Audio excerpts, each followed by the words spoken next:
Subhanallah.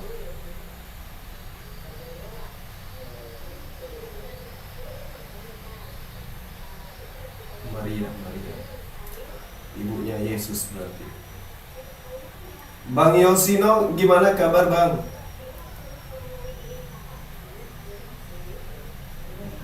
Iya, mari kita puji Tuhan. Iya, gimana?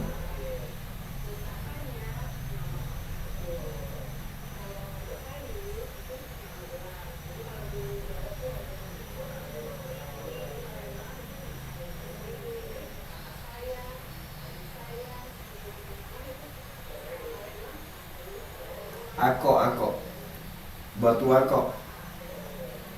Ini sudah minta permintaannya.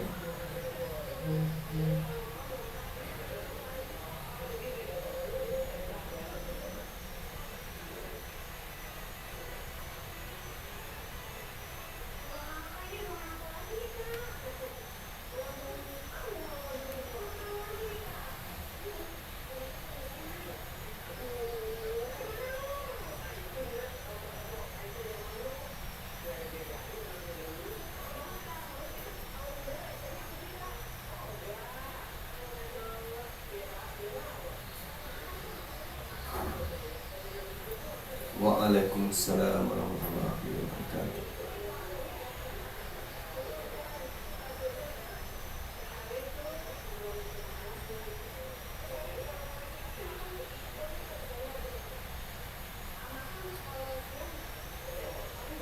Ya, silakan, Afi, silakan.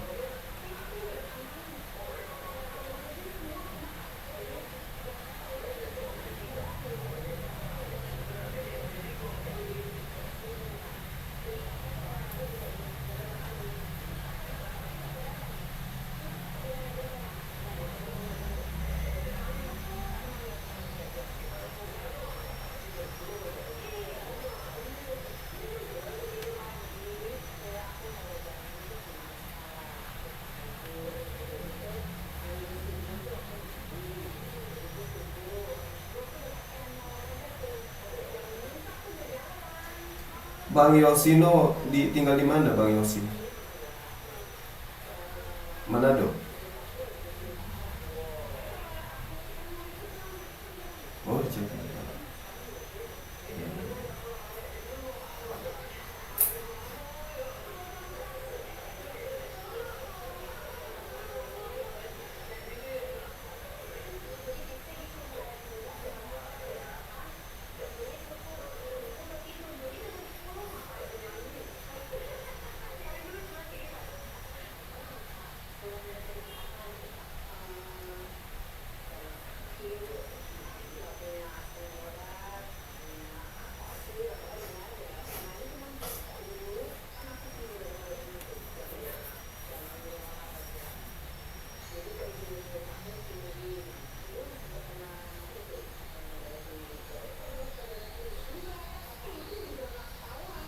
Iya, betul Bang.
Iya, baik, makasih, makasih, makasih.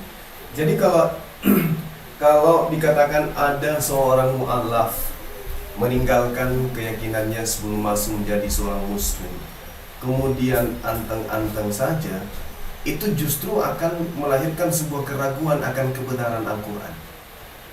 Karena justru Al-Quran menerangkan, wala nabluwannakum bisyai' minal khauf wal ju' wa naqsim minal amwal wal anfusi wat thamara wa basyiris sabirin. Kami pasti akan menguji kamu dengan sedikit ketakutan, kelaparan, kekurangan harta, jiwa, dan buah-buahan. Dan sampaikanlah kabar gembira kepada orang-orang yang sabar.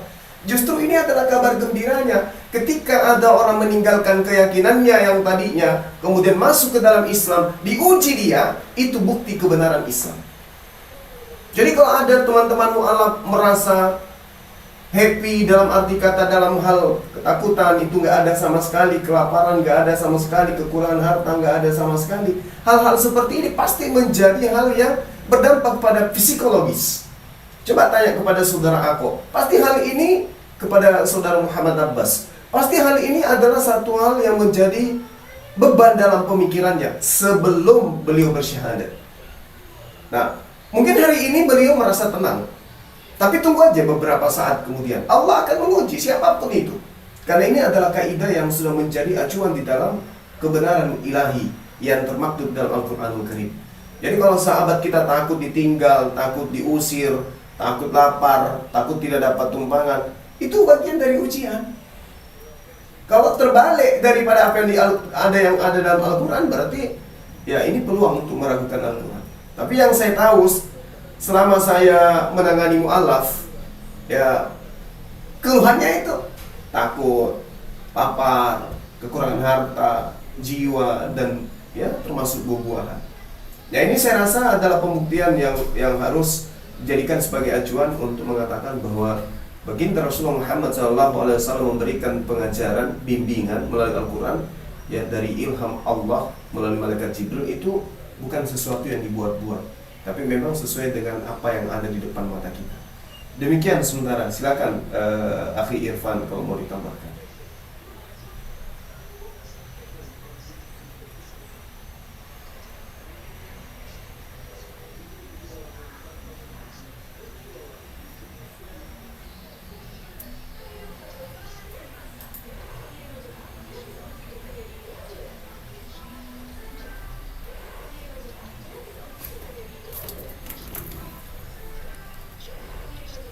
Dekatnya itu memusuhi beliau. Pernah dengar Rasulullah itu sampai dicaci-caci, dimaki-maki. Sampai Rasulullah itu ketika berangkat sholat subuh saja, itu sampai dilempar pakai tai onta. Pakai kotoran onta malah. Itu ujian, artinya apa? Ujian yang Allah berikan kepada umat manusia ini. Ingat, la yukallifullah nafsan illa wus'aha. Allah tidak akan pernah menguji hambanya dengan sesuatu yang di luar dari kemampuannya. Allah akan menguji hambanya sesuai kemampuannya saja. Saya yakin kita semua pasti bisa melewati persoalan yang kita hadapi. Saya yakin kita bisa melalui itu semua karena yakinlah bahwa Allah tidak akan menguji kita sebagaimana ujian para nabi, sebagaimana ujian para rasul, sebagaimana ujiannya orang-orang soleh. Sanggupkah kita diuji sebagaimana ujiannya Nabi Yunus alaihissalam? Sanggupkah kita diuji sebagaimana ujiannya Nabi Muhammad sallallahu alaihi wasallam? Sanggupkah kita diuji sebagaimana ujiannya Nabi Yusuf alaihissalam? Gak bakalan. Dan kita gak pernah diuji. Adakah di antara kita yang diuji seperti Nabi Yusuf dikurung di satu kamar dengan perempuan yang mempunyai kecantikan, harta, kejabatan, pangkat, derajat? Adakah yang seperti itu diuji? Tidak ada. Tidak ada. Karena Allah tahu besar atau tingkat keimanan kita ketika diuji. Allah menyesuaikan, Allah rahmat, Allah memberikan kasih sayang, Allah arham rahimin, Allah memberikan kasih sayang kepada hambanya. Maka kita gak bakalan diuji sebagaimana ujian orang-orang terdahulu, para nabi, para rasul. Oleh karena itu jangan pernah ragu, hadapi dulu. Jangan pernah ragu, jangan pernah takut, jangan pernah menghindar. Hadapi dulu apa adanya. Kita cari kebenaran itu. bukan mencari pembenaran. Sekali lagi kita cari kebenaran yang hakiki, yakni kebenaran yang sesuai dengan ajaran Al-Quran yang Allah turunkan. Betul kata Ustaz Zuma tadi bahwa Al-Quran itu bukti sesuai dengan kenyataan, bukti yang nyata itu. Makanya Allah turunkan Al-Bayyinah itu bukti yang nyata. Al-Quran yang sesuai dengan kehidupan kita dan sesuai dengan nyatanya, seperti itu. Terima kasih Ustaz. Jazakallah khair Ustaz Zuma, Masya Allah. Tabarakallah. Abu Haddad. Sebentar boleh?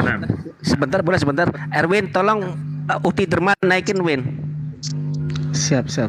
Sudah Masya Allah, mudah-mudahan ini room jadi media dakwah. Mudah-mudahan yang belum dapat hidayah Ustaz Zuma, Masya Allah, tabarakallah. Mudah-mudahan semuanya nih. Saya senang dengan grup-grup room-room yang seperti ini. Ikhwan boleh Anda tambahkan sedikit? Boleh. Jadi betul ya kata Bang Zuma tadi, kata Bang Irfan tadi, bahwa sesungguhnya kita ini akan selalu berhadapan dengan nama ujian. Tapi kita jangan sampai berburuk sangka kepada Allah. Kita tetap berbaik sangka kepada Allah. Karena Allah Subhanahu wa taala berfirman, A'udzu billahi minasyaitonir rajim. Ahasiban nasa an yutraku an yaqulu amanna wa hum la yaftahun. Wa laqad fatanna alladhina min qablihim fala ya'lamanna Allaha alladhina sadaqu wa la ya'lamuna al-kadhibin. Apakah manusia itu mengira bahwa mereka itu akan dibiarkan mengatakan bahwasanya kami telah beriman tanpa diuji?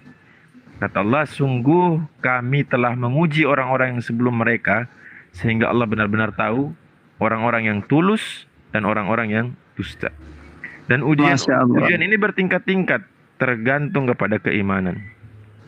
Saya ada menukil perkataan Syekh Abdul Qadir Al-Jilani. Rahimahullah wa hafidhahullah. Dia mengatakan, wahai anak kecilku, sungguh musibah itu datang bukan untuk membinasakan kamu, namun dia datang untuk menguji kesabaran dan imanmu. Wahai anak kecilku, cobaan itu ibarat hewan buas, dan hewan buas itu tidak akan memangsa bangkai. Itu perkataan Syekh Abdul Qadir Al-Jilani. Maka karena itu, semakin tinggi ya, agama seseorang, tentu semakin kita itu harusnya berdoa, memperbanyak doa supaya ujian yang Allah berikan itu kita bisa mampu untuk melewati. Jangan sampai kita ini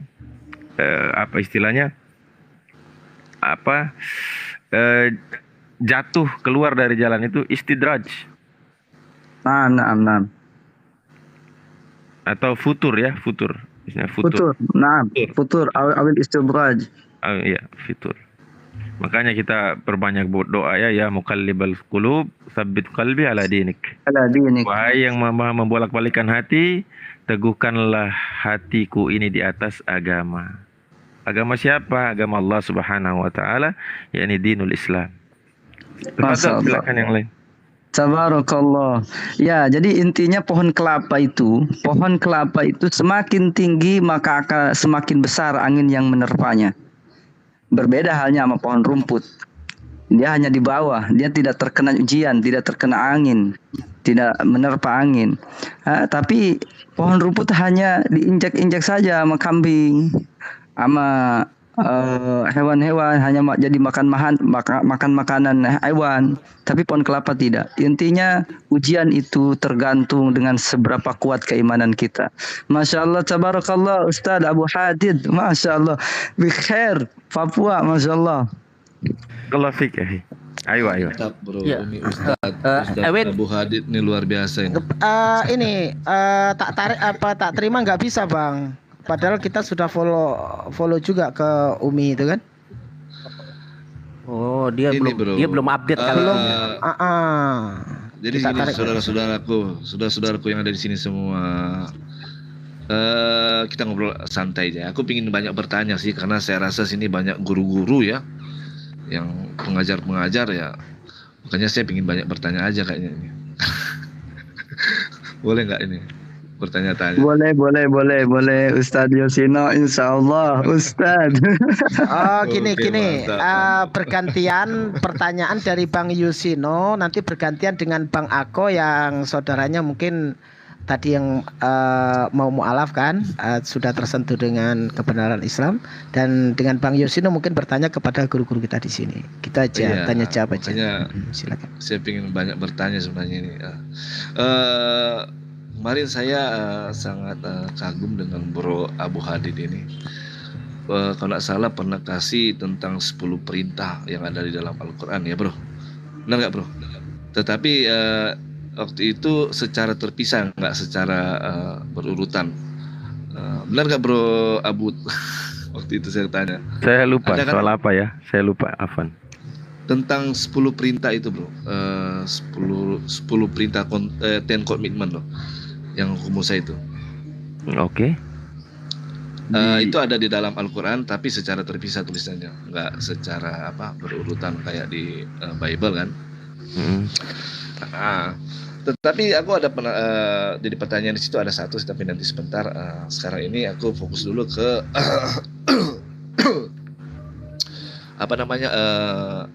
An-Nahl 125. Boleh baca nggak itu dan artikan dulu? Ada nggak yang bisa baca ayat itu dan diartikan dulu supaya saya mungkin lebih mengerti kalau Silakan mungkin Bang Zuma yang bacakan aja. Untuk yang lebih mengenal kita. Bang Juma, Iqra An-Nahl. Ya. Bismillahirrahmanirrahim. Ud'u ila sabili rabbika bil hikmati wal mau'izatil hasanah wajadilhum billati hiya ahsan inna rabbaka huwa a'lamu biman dalla an sabilihi wa huwa a'lamu bil muhtadin. Ajaklah manusia, serulah manusia, panggillah manusia kepada jalan Tuhanmu dengan hikmah dan pengajaran dan seruan yang baik. Dan berdialoglah, berdebatlah, berdiskusilah dengan mereka dengan cara yang baik pula. Sesungguhnya Tuhanmu, dialah yang lebih mengetahui siapa yang sesat dari jalannya, dan dialah yang lebih mengetahui siapa yang mendapatkan petunjuk. Nah, sahih, Masya Allah, tabarakallah. Oke, sangat luar biasa kayaknya ya kata-katanya. Jadi gimana menurut saudara-saudara ini cara kita berdebat, cara kita berdiskusi? Kalau ada kata-kata yang mungkin yang tidak baik dalam kata-kata menyinggung, berarti kita sudah melanggar apa yang dikatakan ayat ini. Benar nggak bro? Ya, betul.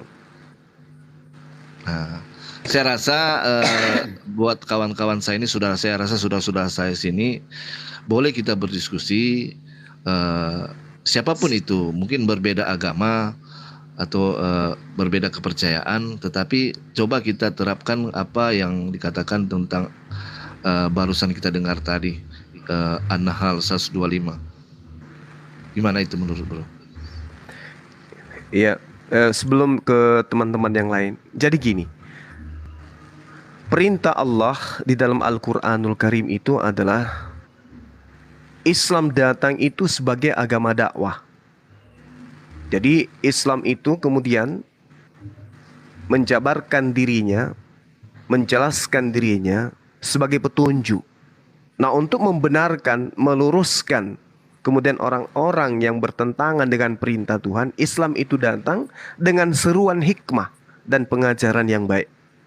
Nah, sehingga orang-orang yang kemudian punya pengetahuan tentang Islam, wajib hukumnya mereka memiliki dedikasi yang seirama dengan muatan yang ada dalam Al-Quran.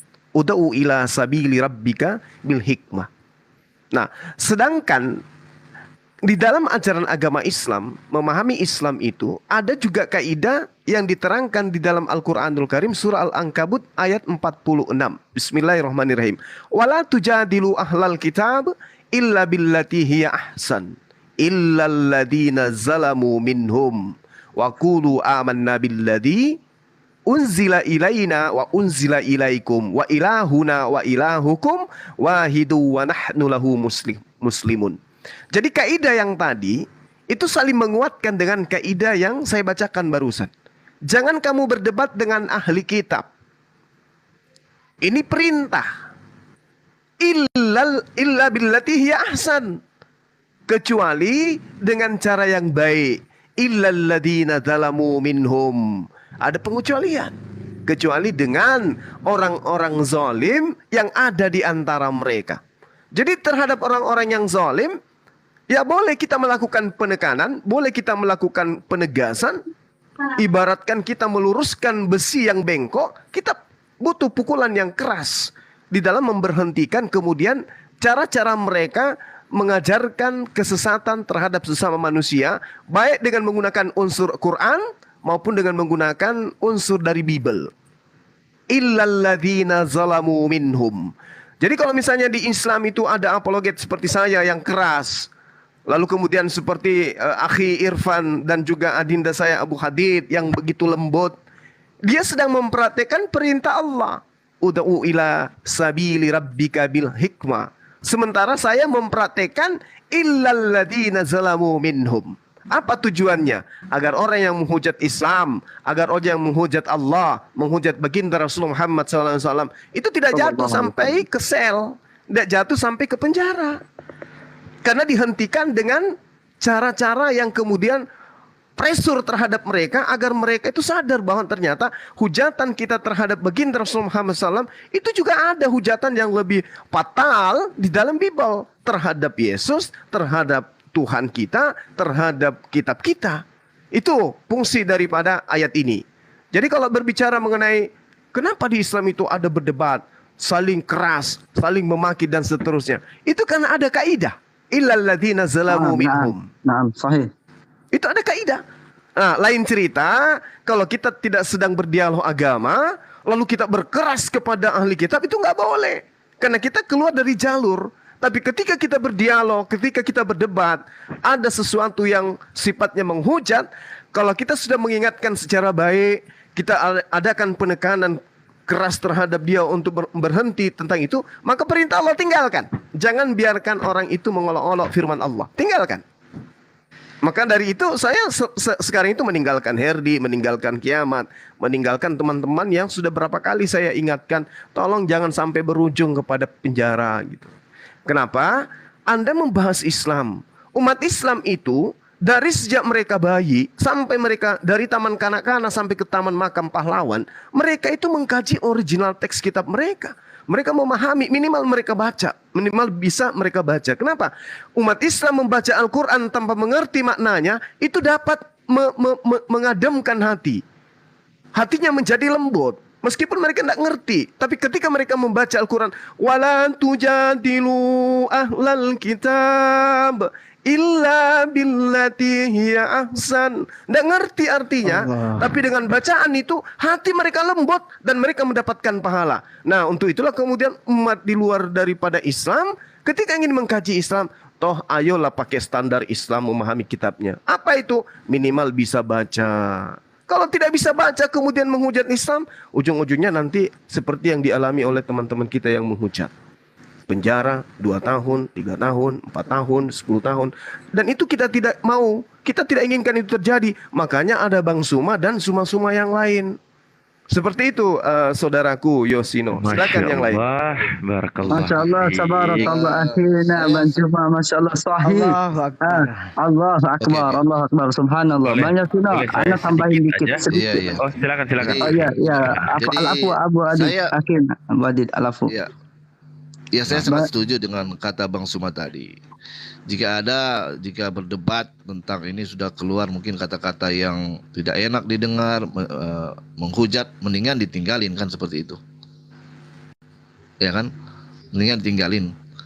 Enggak kita berdebat. Tetapi kebanyakan yang saya dapat di sini bukan meninggalin tapi saling menghujat. Gimana menurut abang-abang sinilah guru-guru kita nih? Yang sudah lama di apologet mungkin. Kalau saya kan baru 3 bulan. Nah, banyak Sino.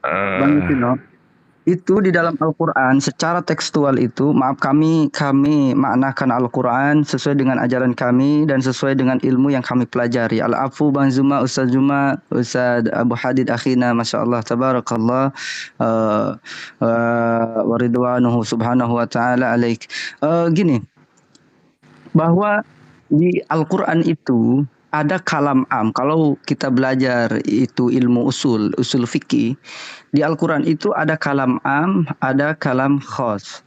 Kalam am itu umum sifatnya. Seperti contoh, wal asr, innal insana lafi khusr. Sesungguhnya manusia dalam keadaan kerugian. Timbul kata insan itu di situ manusia, seluruhnya, semua manusia. Baik itu orang muslim, bukan muslim, orang kaya, orang miskin, orang kampung, orang kota, siapapun dia dalam keadaan kerugian. Tapi ada kalam taksis, mentaksis kalimat. Di antara taksis itu terbagi dua. Ada taksis muttasil, ada taksis munfasil. Kalau taksis muttasil, satu ayat di situ bersambung, menempel pada lafadznya. Kalau taksis munfasil, berbeda ayat. Bisa dengan Al-Quran seperti ayat yang dijelaskan oleh Bang Zuma tadi. Redaksinya berbeda ayat. Tapi di situ ada taksisnya. Yakni betul kami harus berdebat dengan kalimat-kalimat yang ahsan. Dengan kalimat-kalimat yang bagus, dengan kalimat-kalimat yang tampak menyinggung bagi golongan ahli kitab. Tapi bagi orang yang zalim, baik zalim kepada agama kami, menghinakan agama kami, menghinakan ajaran kami, menghinakan Allah, menghinakan Nabi Muhammad SAW, kami harus keras kepada mereka. Justru kami harus menentang kepada mereka. Lakum dinukum waliyadin. Kami harus untuk kami agama kami. Itu untuk mereka agama mereka. Artinya apa? Kami tetap mempertahankan, memperjuangkan ajaran kami. Sebagaimana itu taksis tadi itu penghususan, pengecualian lah istilahnya kalau bahasa itu pengecualian. Jadi tipe dakwah di dalam ajaran Islam, tipe dakwah mereka itu terbagi dua. Karena dua-duanya ada dalil. Kita tidak boleh menghilangkan. Tidak boleh dengan lemah lembut saja, tidak boleh dengan kasar saja, tidak. Ada saatnya kita kasar, ada saatnya kita lembut, tergantung situasi, kondisi, toleransi, pantauan jangkauannya itu. Maka ketika kita sasarannya terhadap orang-orang yang zalim, sebagaimana Ustaz Juma menyebutkan, kami akan mempertahankan dengan sekuat tenaga kami. Kami rela berdarah, bertumpah darah. Sebagaimana Rasulullah SAW mempertahankan ajaran Islam. Di dalam kitab Khulasah Nurul Yakin fi Qissati Rasulullah SAW. Nabi Muhammad Rasulullah diperintahkan oleh saudaranya, oleh pamannya, oleh saudaranya, oleh orang-orang Quraisy untuk meninggalkan ajaran Islam. Apa kata Nabi Muhammad? Andaikan langit, andaikan matahari, andaikan bulan, andaikan Nabi Muhammad diperintahkan, disuruh untuk meninggalkan ajaran agama Islam itu, redaksinya saya lupa, kurang lebih seperti inilah maknanya, bahwa Rasulullah tidak akan pernah meninggalkan ajaran Islam sampai kapanpun, sampai mereka masuk kepada agama Islam. Itu sasarannya bagi orang-orang yang zalim, bagi orang-orang yang fasik. Tapi Nabi di sisi lain mempunyai kelembutan. Di dalam kisah Nabi Muhammad SAW, di dalam riwayat bahwa Rasulullah mempunyai kebiasaan memberikan makan kepada pengemis buta yang ada di pasar. Ketika Rasulullah wafat, Rasulullah itu memberikan makannya setiap pagi sama sore.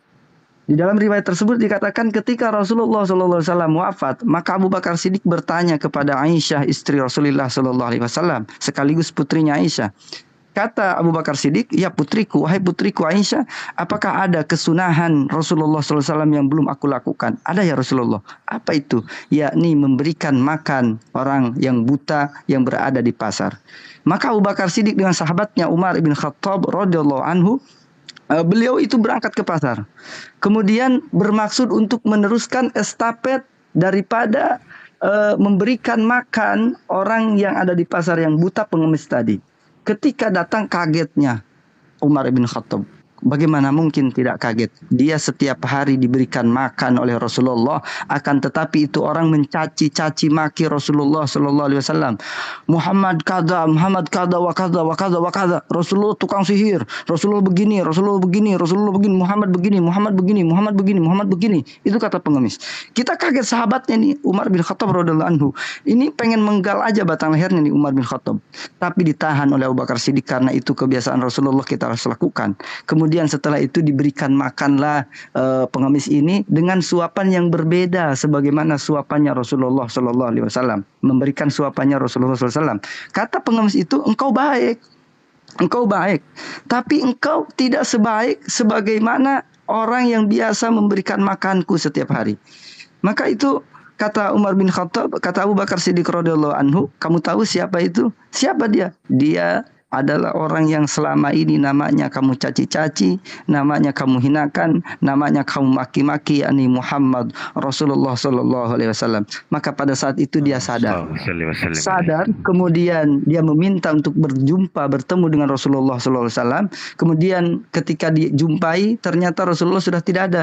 Kemudian ke makbarahnya Rasulullah, ke Raudhah, kemudian dia berdoa di situ, mendapatkan hidayah dari Allah Subhanahu Wa Taala, masuk Islam dan wafat di situ dalam keadaan Islam. Artinya apa? Dia itu buta. Dia itu buta, tidak dapat melihat. Dia orang cuma mendengar doang. Tidak pernah melihat, tidak melihat bukti yang nyatanya. Tidak tahu. Maka Rasulullah tetap memberikan kasih sayang kepada mereka, kepada dia ini, kepada orang yang tidak tahu sama sekali. Tapi kalau giliran orang yang mencaci-caci kami orang Islam, memaki kami, menghinakan ajaran kami, menghinakan Allah Subhanahu Wa Taala, menghinakan Rasulullah, kami akan datang, akan muncul di barisan terdepan untuk membela baginda Rasulullah Sallallahu Alaihi Wasallam dan Allah Subhanahu Wa Taala. Karena bagi kami tidak ada mahbub, la mahbub, wala mustahiq lil mahbub illa Allah Subhanahu Wa Taala.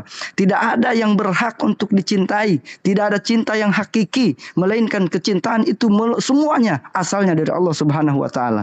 Karena wajib kita harus membela ajaran baginda Nabi Muhammad, terutama Allah wa Rasuluh. Tafadhal. Na'am. Afu al-Ustaz Abu Hadid, masyaallah, tabarakallah. Syukran jazilan. Barakallah fik.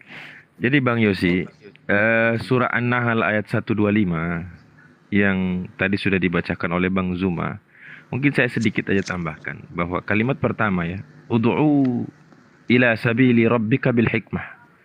Ya, serulah manusia kepada jalan Tuhanmu dengan hikmah. Ma makna al hikmah? Apa itu hikmah? Nah, hikmah di sini yaitu perkataan yang tepat dan benar yang menjadi dalil, menjadi argumen ya untuk menjelaskan mana yang hak, mana yang batil. Atau kalimat hikmah ini adalah kalimat yang membongkar semua keraguan-raguan atau disebut dengan syubhat. Dan di dalam penyampaian yang dengan hikmah ini bukan di situ hilang ketegasan. Berbeda ketika terjadi wajadilhum billati hiya ahsan, baru ketika terjadi perdebatan, maka di sini sikap yang dibutuhkan ahsan, yang baik. Ya, kita sampaikan dengan lembut. Ya, kita sampaikan dengan cara-cara yang bisa menyejukkan hati, tidak membuat suasana itu menjadi ricuh, sehingga apa yang disampaikan tadi itu masuk ke dalam kalbu orang yang mendengar. Apa yang disampaikan, apalagi ini menyeru kepada Allah. Tentu orang yang menyerukan ini harus tahu bagaimana cara dia menyampaikan apa inti dari apa yang disampaikan, sehingga yang mendengar pun bisa menerima bukan saja dengan telinga, tapi dengan hatinya. Itulah makanya diserukan oleh Rasulullah ketika membacakan ayat ini, dan ini pelajaran juga yang diambil dari kisah Nabi Ibrahim alaihissalatu wassalam. Seperti itu Bang. Jadi bukan berarti hikmah tidak ada ketegasan di situ. Tidak seperti itu. Mantap bro. Masya Allah, jazakallah. Ahsan. Hadza sahih akhina. Hadza sahih. Masya Allah. Tabarakallah. Saya setuju dengan bagaimana kalau sekarang ini nanti Bang Yosi nanti sebentar dilanjut, kita kasih kesempatan dulu untuk Bang Ako yang nanti tidur malahan Bang Ako. Nanti Bang Yosi dilanjut lagi. Sekarang untuk Bang Ako mungkin ada yang masih dipertanyakan lagi. Silakan Bang Ako. Oke, bismillahirrahmanirrahim.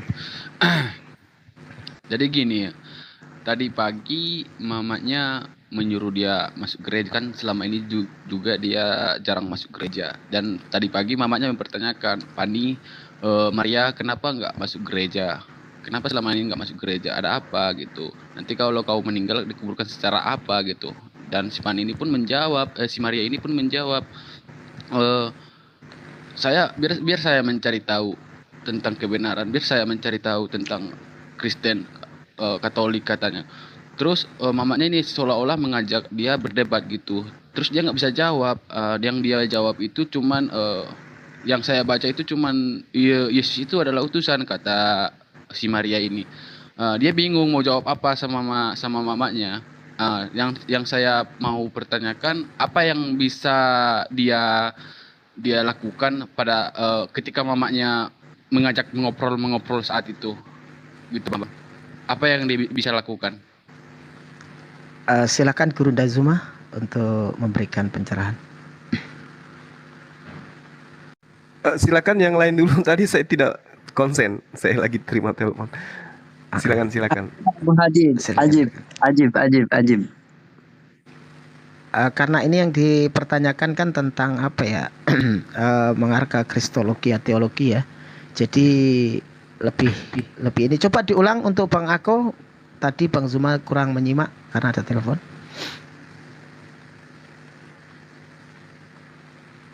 Mohon Bang Ako diulang lagi. Tadi pagi mamanya meminta dia ke gereja, terus dia nggak mau karena kan dia nggak percaya lagi tentang keyakinannya gitu. Terus mamanya ini bilang, mana ayat-ayatnya, tunjukkan kepada saya, mana Yesus itu Tuhan, mana kata mamanya. Terus dia nggak bisa menjawab.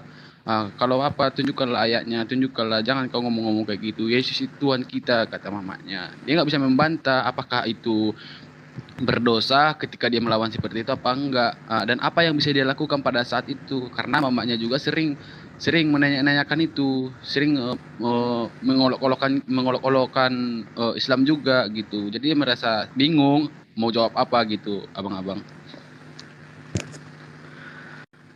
Silakan Bang Zuma.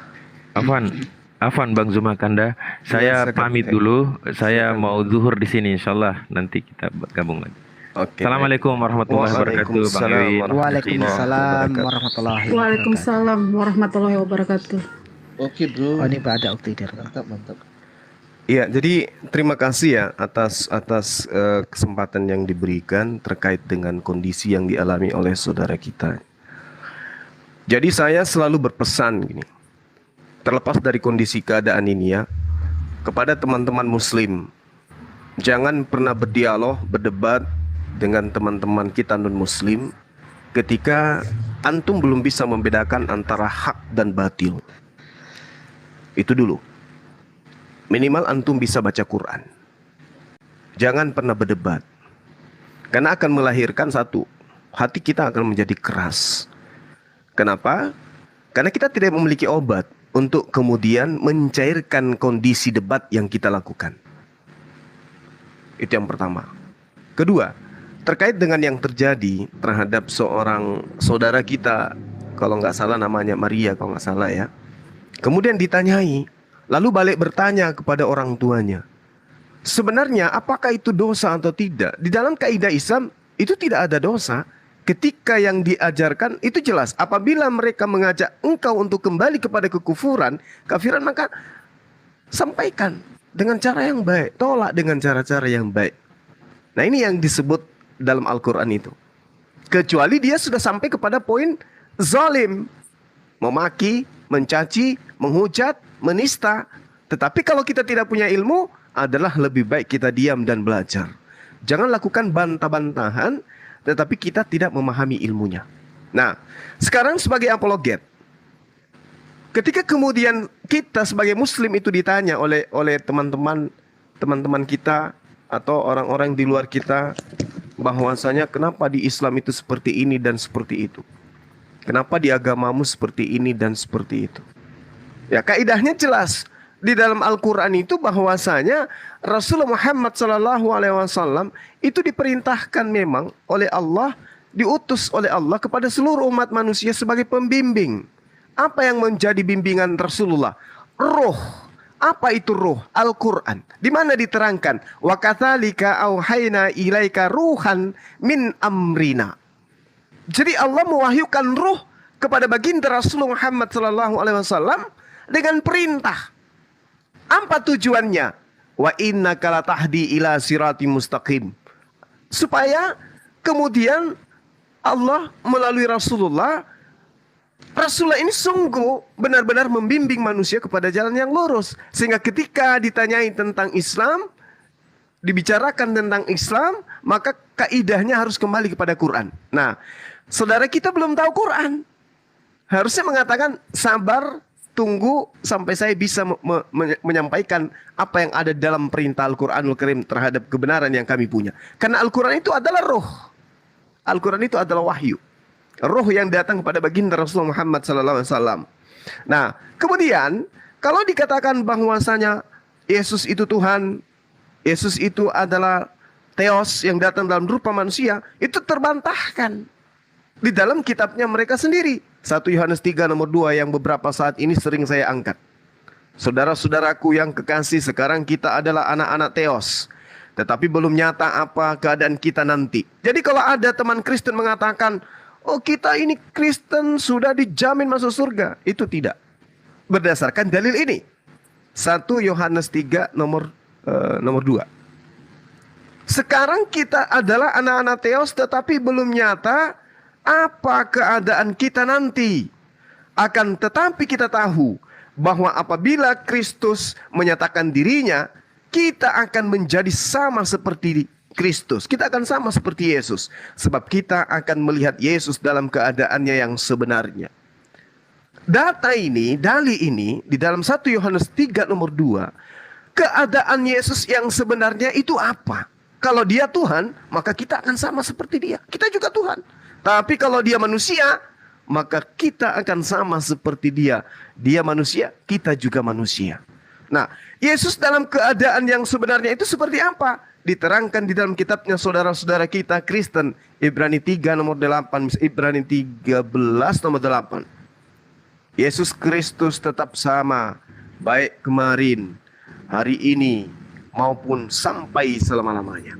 Jadi kalau Yesus itu tidak dapat berbuat apa-apa dari dirinya sendiri, dia datang bukan atas kehendaknya sendiri, dia tidak dapat berkata sesuai dengan apa yang ada dalam dirinya, maka seperti itulah keadaan yang ada pada Yesus untuk selama-lamanya.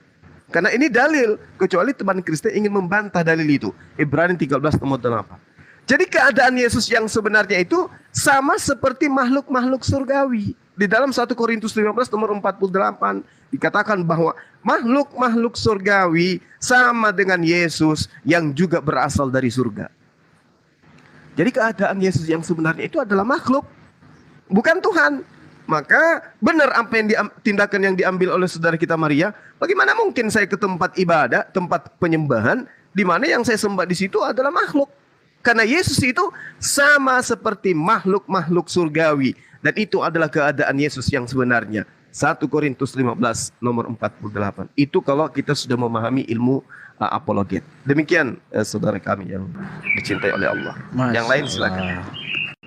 Silakan untuk saudara yang lain memberi tanggapan. Silakan. Assalamualaikum warahmatullahi wabarakatuh. Terima kasih ya Hosea udah dinaikkan.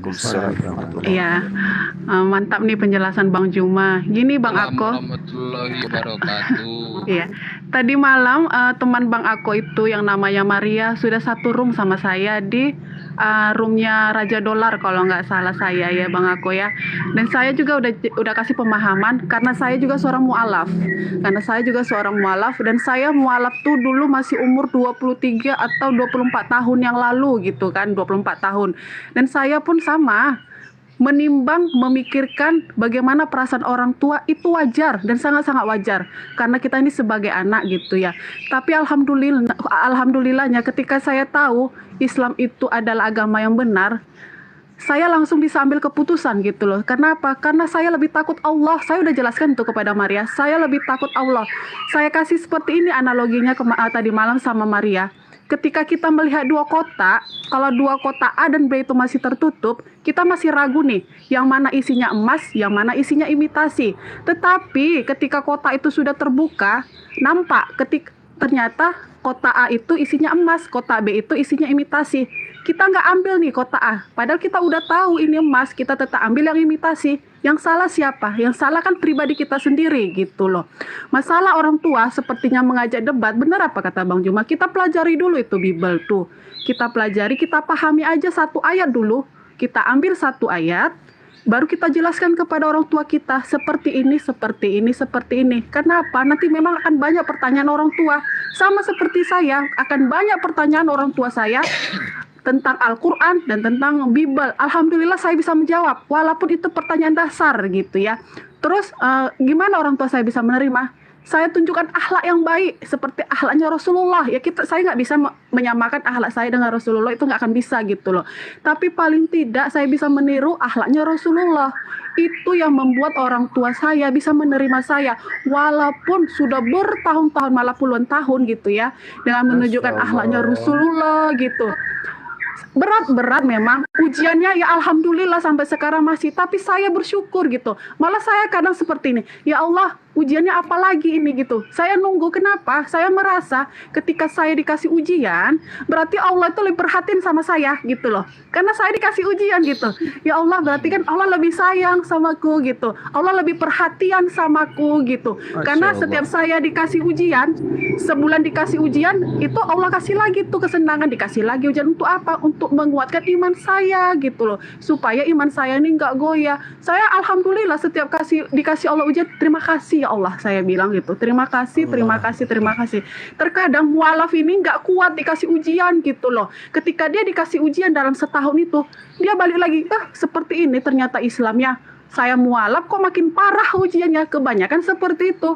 Tapi kan Allah itu hanya menguji kita gitu loh. Apakah benar-benar kita itu mau mengikut dia? Sebenarnya seperti itu. Tapi faktanya ya, mau kita tidak punya agama pun kita tetap dikasih loh ujian sama Allah. Tapi kan tergantung iman kita gitu loh. Semakin tinggi iman kita, semakin tinggi ujiannya. Sama seperti sekolah. Nggak mungkin kita SMP dikasih ujian kelas 1 SD, kan nggak mungkin. Itu kan sesuai tingkatan iman kita masing-masing. Gitu Bang Ako. Kalau misalnya temannya mau sharing lagi, sarankan aja naik ke komal-komal muslim gitu loh, biar dia dapat ilmu paling tidak gitu. Terima kasih host. Allahu Akbar. Allahu Akbar. Masya Allah, tabarakallah, subhanallah. Kita kasih kesempatan penjelasan satu lagi, silakan. Mamanya. Bang Juma ajib, Masya Allah, ajib. Syukran akhi. Mamanya. Silakan. Silakan. Ini saya nanggapin komentar di bawah tuh, maaf ya. Tadi kan ada yang nanya di bawah Ya, bahwa yang di bawah biar aja akhir. biarin, nah. Biar Bang Juma aja, Bang Juma yang jawab. Tafadhal ya akhi. Bang Ako, silakan Bang Ako. Tadi mamanya minta ayat-ayat di mana Yesus itu sebagai utusan gitu loh, dan dia nggak tahu jawabannya. Dia mau minta dikumpulin ayat-ayatnya itu yang membantahkan ajaran gereja itu, gitu. Dan saya pun nggak terlalu mengerti gitu loh. Dia mintalah pokoknya bang, ayat-ayat membantahkan ajaran gereja itu gitu, yang menyatakan Yesus itu adalah utusan gitu loh. Iya, boleh ya. Minta sih. Sebelum teman-teman yang lain. Silakan. Ya, jadi gini. Kalau kita melihat dan kita mencermati, ini kita harus menghargai duduk perkara iman ya. Iman itu adalah keyakinan. Tapi ketika kita ditanya tentang pengakuan Yesus sebagai utusan Tuhan, ya semua ucapan Yesus itu ucapan utusan, bukan ucapan Tuhan. Apapun itu. Itu kalau sebagai orang apologet, itu jawabannya pasti gitu. Apapun yang Yesus katakan di dalam Bible, itu adalah ucapan utusan Tuhan. Misalnya, tidak ada Tuhan selain aku. Yesus berkata begitu. Tidak ada Tuhan selain aku, kata Yesus. Itu ucapan siapa tuh? Ucapan utusan Tuhan. Oh enggak, itu Yesus sendiri yang mengatakan itu. Ya iya, karena memang dia utusan. Sama seperti Nabi Musa alaihissalam. Innani anallah la ilaha illa ana. Apakah kemudian Nabi Musa Tuhan? Begitu juga Rasulullah ketika membacakan data itu. Innani anallah la ilaha illa ana. Apakah Rasulullah adalah Tuhan? Tidak. Yesus pun mengatakan demikian. Tapi sayangnya tidak ada satupun dalil di dalam pengajaran Yesus di Bible yang mengatakan Yesus itu adalah Tuhan. Paling aku dan Bapa adalah satu. Tapi itu dibantah di dalam Yohanes 8. Aku dan Bapa adalah dua. Aku datang bukan atas kehendakku sendiri. Kalau aku bersaksi tentang diriku, maka kesaksianku itu tidak benar. Tetapi kesaksianku itu, aku tidak seorang diri. Bukankah di dalam kitab Tauratmu dikatakan 2 saksi itu sudah sah? dan akulah yang bersaksi tentang diriku dan juga Bapa bersaksi tentang diriku. Berarti ada berapa saksi? 2. Aku dan Bapa adalah 2 saksi. Nah, kemudian kita masuk. Kalau teman-teman Kristen, sekali lagi saya katakan, ini konsep iman, kita hargai. Iman seseorang kita nggak boleh ganggu gugat. Tapi ketika kita berbicara data, maka kita dudukkan perkara itu. Kebetulan ibu dari saudara kita itu minta data, kita kasih. Kesaksian pendeta, kesaksian pastor, kesaksian romo, kesaksian jemaat, apalagi dan seterusnya. Kesaksiannya Yesus Tuhan. Tapi jangankan kesaksian mereka, kesaksian Yohanes Pembaptis yang membaptis seorang Yesus sekalipun, Yesus kalahkan kesaksiannya semua itu. Kata Yesus di dalam Yohanes 5 nomor 36. Ada kesaksianku yang lebih penting dari kesaksian Yohanes, yaitu semua pekerjaan-pekerjaan yang aku lakukan. Pekerjaan itulah yang bersaksi tentang aku, bahwa Bapa yang telah mengutus aku. Bahwa Bapa yang telah mengutus aku. Berarti aku utusan Bapa. Aku Rasulullah. Kan jelas tuh dalilnya. Nah, sedangkan di dalam Kisah Para Rasul 2 nomor 22, orang Israel semua harus tahu bahwa Bapa telah menentukan Yesus sebagai perantara antara Bapa dengan manusia untuk melakukan mujizat, tanda-tanda, kekuatan kepada Bani Israel, dan semua orang harus mengatakan amin. Berarti Yesus itu perantara, berarti dia utusan. Sedangkan 4 Bible di dalam pengajaran teman-teman Kristen, 4-4-nya kitab kanonik itu Yesus mengajarkan dirinya utusan. 1 Yohanes 5 nomor 30. Aku tidak dapat berbuat apa-apa dari diriku sendiri. Aku menghakimi sesuai dengan apa yang aku dengar, dan penghakimanku itu adil, sebab aku tidak menuruti kehendakku, melainkan kehendak Dia yang mengutus aku. Ini Rasulullah. Yohanes 5 nomor 30. Masuk ke Lukas 10 nomor 16. Barang siapa mendengarkan kamu, ia mendengarkan aku. Dan barang siapa menolak kamu, ia menolak aku. Dan barang siapa menolak aku, ia menolak Dia yang mengutus aku. Ini Rasulullah. Markus 9 nomor 37. Siapa yang menyambut seorang anak seperti ini di dalam namaku, ia menyambut aku. Dan barang siapa menyambut aku, bukan aku yang disambutnya, tetapi Dia yang mengutus aku. Ini Rasulullah ilaikum. Markus 9 nomor 37. Matius 10 nomor 40. Barang siapa menyambut kamu, ia menyambut aku. Dan barang siapa menyambut aku, ia menyambut Dia yang mengutus aku. 4 Bible, 4 kitab kanonik, semuanya menuliskan pengakuan Yesus bahwa Dia itu hanya seorang utusan Tuhan, atau Rasul Tuhan, atau Nabiullah, atau Rasulullah. Bahkan banyak sekali data-data di dalam kitabnya teman Kristen itu sendiri, di mana Yesus mengaku bahwa Dia hanya sebagai seorang manusia utusan Tuhan. Ya Bani Israel, inni Rasulullahi ilaikum. Matius 24 nomor 15. Aku diutus hanya kepada domba-domba yang hilang dari Bani Israel. Aku tidak dapat berbuat apa-apa dari diriku sendiri. Aku tidak dapat berkata-kata dari diriku sendiri. Aku datang bukan atas kehendakku sendiri. Aku tidak tahu hari kiamat. Artinya orang yang menggunakan akal sehat pasti tahu, wah ini bukan Tuhan ini. Aku tidak dapat berbuat apa-apa dari diriku sendiri. Dia bukan Tuhan. Tapi dibantah. Oh, dia bisa membangkitkan orang mati loh. Dia menghakimi orang loh. Dia membangkitkan orang mati loh. Yes. Dan saya katakan itu iman saya. Yesus bisa ini, Yesus bisa itu. Kenapa? Dia utusan Allah. Dia diberi kekuatan. Dia diberi kuasa. Sekarang begini. Bang Erwin hidup di tahun 2023. Diberi kuasa oleh pencipta langit dan bumi untuk membangkitkan orang mati. Apakah Bang Erwin bisa? Bisa. Bang Erwin dikasih kuasa kemudian untuk membuat orang lumpuh berjalan, orang buta melihat. Apakah Bang Erwin bisa? Bisa. Kenapa bisa terjadi? Karena dia diberi kuasa. Adakah pengakuan Yesus seperti itu? Ada. Matius 5 nomor 27. Dia diberi kuasa karena dia adalah anak manusia. Yang tidak diberi kuasa adalah sang penguasa itu sendiri. Kenapa? Karena dialah pemilik kuasa itu. Yesus diberi kuasa karena dia anak manusia. Dia bisa membangkitkan orang mati karena dia utusan Tuhan. Dia bisa membuat air menjadi anggur karena dia adalah utusan Tuhan. Jadi siapapun utusan Tuhan yang diberi kuasa oleh Tuhan untuk melakukan satu mujizat, maka pasti dia mampu. Tetapi ingat catatannya, ingat. Dia yang diberi kuasa, yang diberi mujizat sama dengan bukan Tuhan. Jangan dituhankan. Dia mampu membolak-balikkan matahari terbit dari barat ke timur.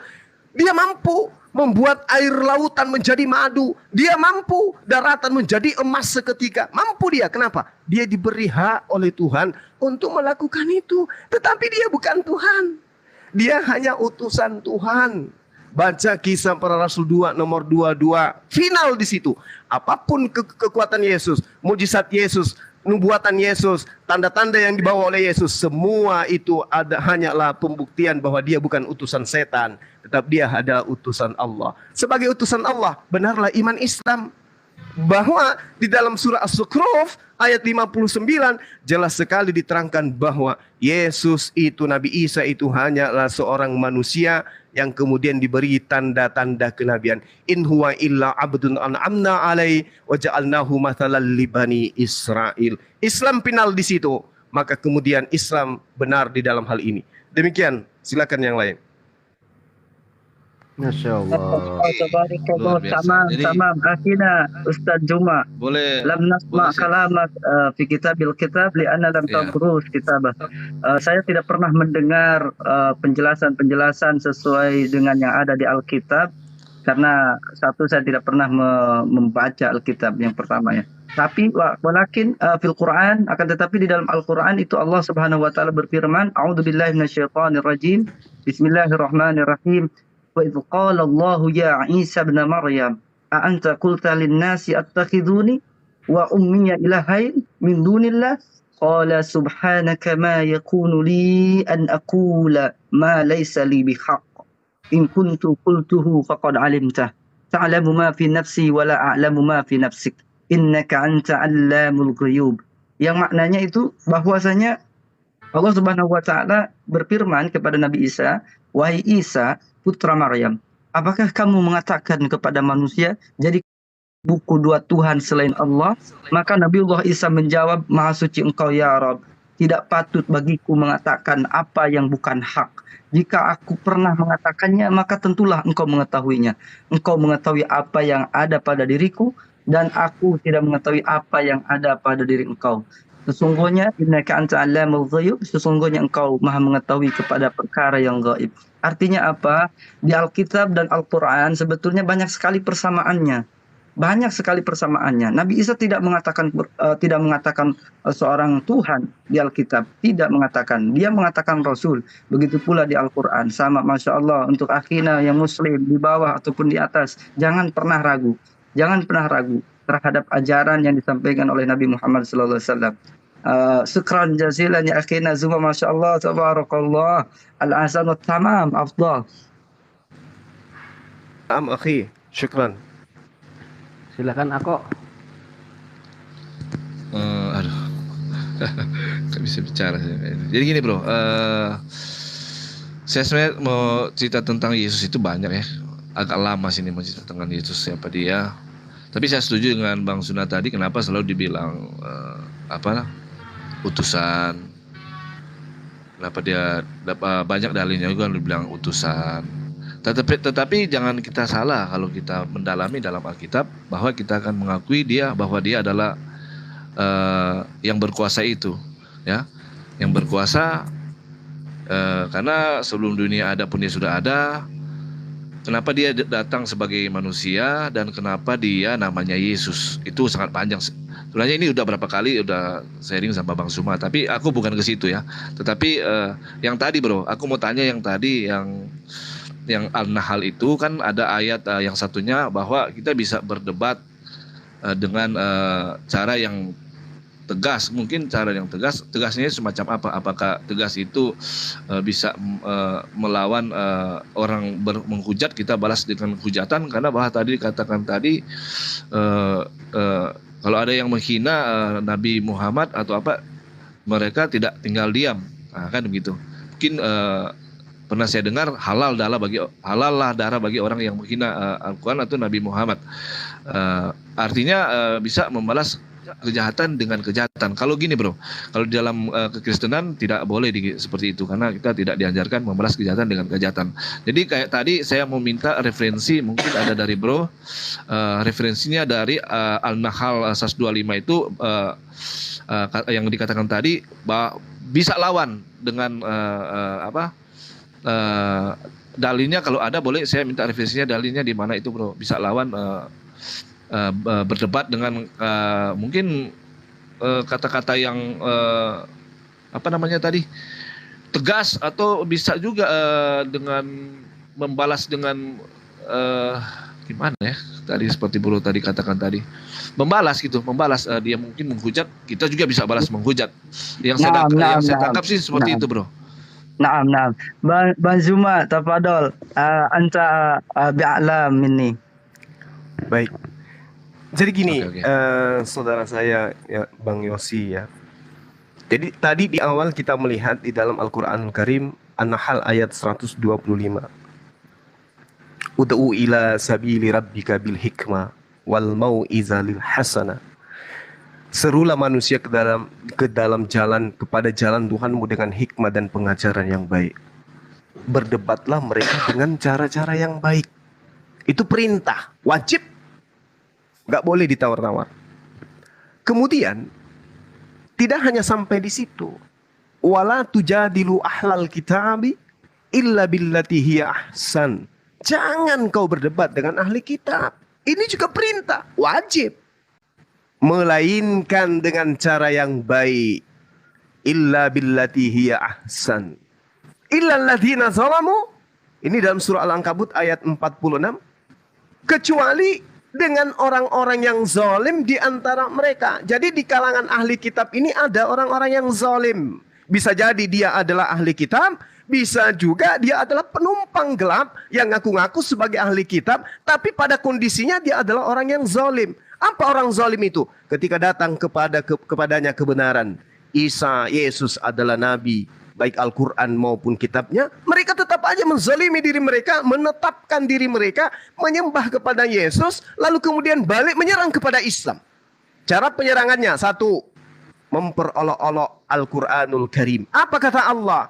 Wa qad nazzala alaikum fil kitabi an idza sami'tum ayatillah yukfaru biha wa yustahza'u biha fala ta'qudu ma'ahum hatta yakhudu fi hadithi ghairi.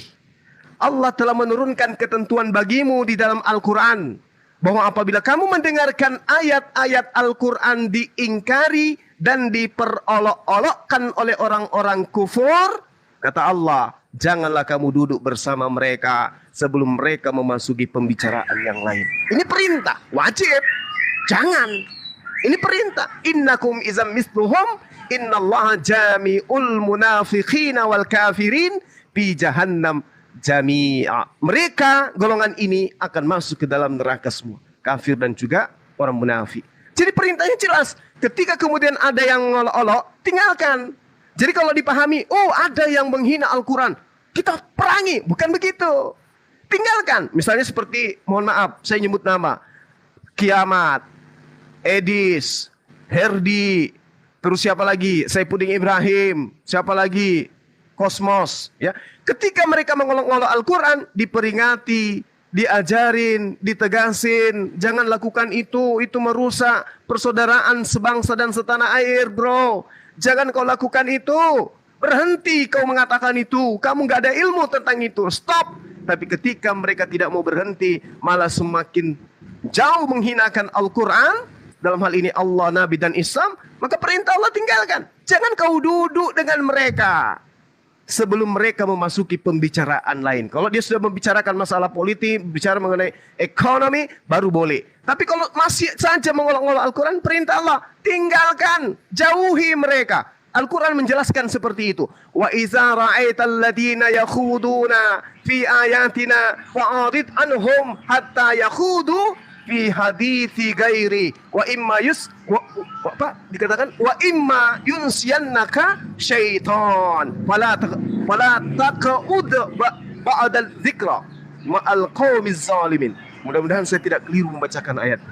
Apabila engkau melihat orang-orang memperolok-olokkan ayat-ayat Al-Quran, ayat-ayat kami, maka tinggalkanlah mereka hingga mereka beralih kepada pembicaraan yang lain. Ini perintah, ini kaidah dalam Islam. Jangan ketika ada orang yang kemudian membaca Al-Quran lalu menyalah-nyalahkan, lantas diperangi. Itu nggak ada perintahnya. Yang diperangi itu yang memerangi. Yang diperangi itu yang memerangi, yang mengusir kita, yang mengajak kita, mengancam kita untuk meninggalkan Islam, yang memegang kepala lantas ingin memenggal leher, itu yang diperangi. Tapi kalau hanya memperolok-olokkan ayat Al-Quran, maka tinggalkan dia. Kalau memperolok-olok kemudian beliau minta maaf, maka maafkanlah mereka. Itu kaidah dalam ajaran agama Islam. Kaidahnya seperti itu. Tapi kalau dia memerangi secara fisik, mengusir kita, kita harus balas memerangi. Itu kaidah dalam ajaran agama Islam. Makanya atiullah wa atiur rasul wa ulil amri minkum. Apa yang diperintahkan oleh ulil amri ketika ada kejadian seperti itu? Dengarkan. Instruksinya apa? Laporkan. Laporkan. Instruksinya apa? Maafkan. Maafkan. Dan tidak akan mungkin ada pemimpin dalam Islam itu yang akan menyeru perangi. Itu tidak ada. Belum ada itu sampai hari ini. Belum ada. Kecuali umat Islam diperangi dalam hal diusir, ya, kemudian dipaksa untuk meninggalkan Islam secara terang-terangan, kemudian dirampas hartanya secara terang-terangan, baru Islam bisa mengatakan seruan Allahu Akbar, takbir, perang jihad itu dimulai. Tapi selama hanya menjelaskan sesuatu, maka tugas alim ulama mengingatkan mereka. Tugas para apologet memperingati mereka agar berhenti dari itu. Kalau dia tidak berhenti, tinggalkan. Kenapa? Masih banyak saudara-saudara kita non-muslim yang cinta dengan saudaranya muslim, yang sayang dengan saudaranya muslim, yang rindu dengan persatuan dan kesatuan anak bangsa, tanpa kita harus meninggalkan mereka lalu mengutamakan yang satu orang. Tinggalkan yang satu orang, rangkul yang banyak orang. Di antara mereka adalah saudara-saudara kita. Itu yang dikatakan dalam kaidah Islam. Jadi bukan, ayo kita cari siapa yang mengolok-olok Al-Quran, serang. Oh enggak, Islam itu tidak begitu. Islam rahmatan lil alamin. Makanya perintahnya dalam Al-Quran seperti yang saya katakan tadi, bahwasanya serulah mereka ke dalam jalan Tuhanmu dengan jalan yang baik, dengan cara-cara hikmah, dengan pengajaran yang santun. Berdebatlah dengan mereka cara-cara baik. Itu bang. Jadi kalau Anda butuh referensi, silakan Anda baca Al-Ankabut ayat 46, silakan Anda baca An-Nisa ayat 140, kemudian ada juga diterangkan di dalam surah Al-An'am ayat 68, ending daripada hujatan manusia terhadap Al-Quranul Karim, kelakuan umat Islam adalah umat Islam diperintahkan untuk meninggalkan mereka. Tinggalkan. Setelah kita ingatkan, setelah kita nasihati, tinggalkan. Tapi kalau dia sudah mengolok-olok, kemudian mempersiapkan senjata, melakukan satu rencana, memerangi kita, maka kita harus balik mempertahankan diri kita. Itu perintah. Tapi kalau hanya sebatas mengolok-olok, nasihati, setelah dinasihati masih mengolok-olok, tinggalkan. Masih banyak saudara Kristen kita yang baik. Demikian dari saya, silakan yang lain. Masya Allah, tabarakallah. Bang Yasino besok masuk Islam, Bang Yasino. Insya Allah. Jadi gini bro, Insya Allah. mudah-mudahan kawan-kawan saya ini, saudara-saudara saya, pegang kata-kata yang disampaikan oleh Bang Zuma ini ya. Jadi di saat ada mungkin seperti itu, jangan kita ya, mungkin seperti kita jangan membalas kejahatan dengan kejahatan. Kalau ada mungkin yang menghina atau apapun Nabi atau Quran, mendingan tinggalkan. Jadi jangan membalas. Nah itu saya kunci itu apa kata-kata Bang Zuma. Saya sangat setuju dengan itu. Pegang Bang Yasino, pegang. Tapi Jadi jangan pernah lihat oknum-oknum ya, karena di orang kita juga banyak oknum-oknum yang tidak sepemahaman yang seperti ini. Iya. Sekali lagi pegang aja yang itu yang pertama, kata Ustadz Zuma, pegang aja itu. Insya Allah Bang Yasino nih besok masuk Islam, takbir.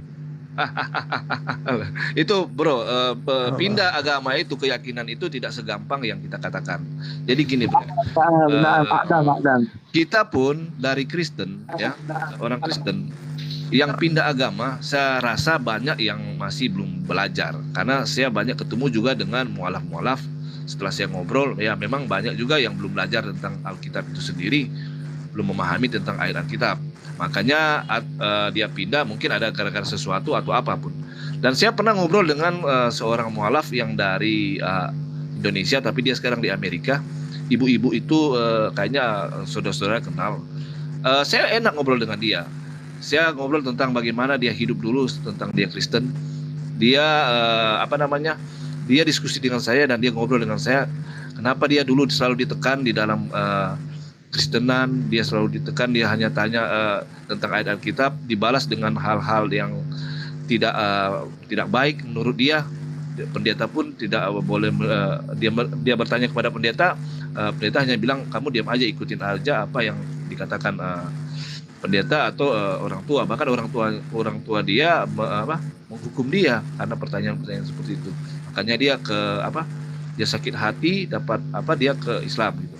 Nah, dan juga gini bro, setelah saya tanya kepada saudara-saudara saya ini yang teman-teman mualaf, benar mereka belum membaca seluruhan dengan Alkitab itu dan tidak memahami, ya.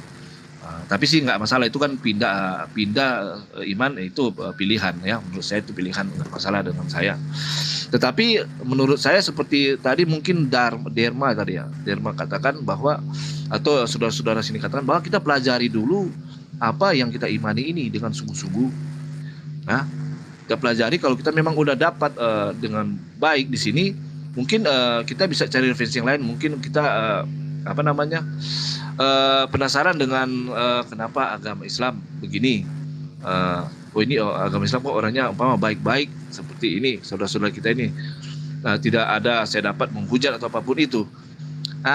Jadi sebelum kita naik kelas, ya, artinya pelajari dulu kitab ini sehingga kita bisa mungkin mencoba untuk kenapa Alkitab ini, apakah ada kebenaran di sini sesuai dengan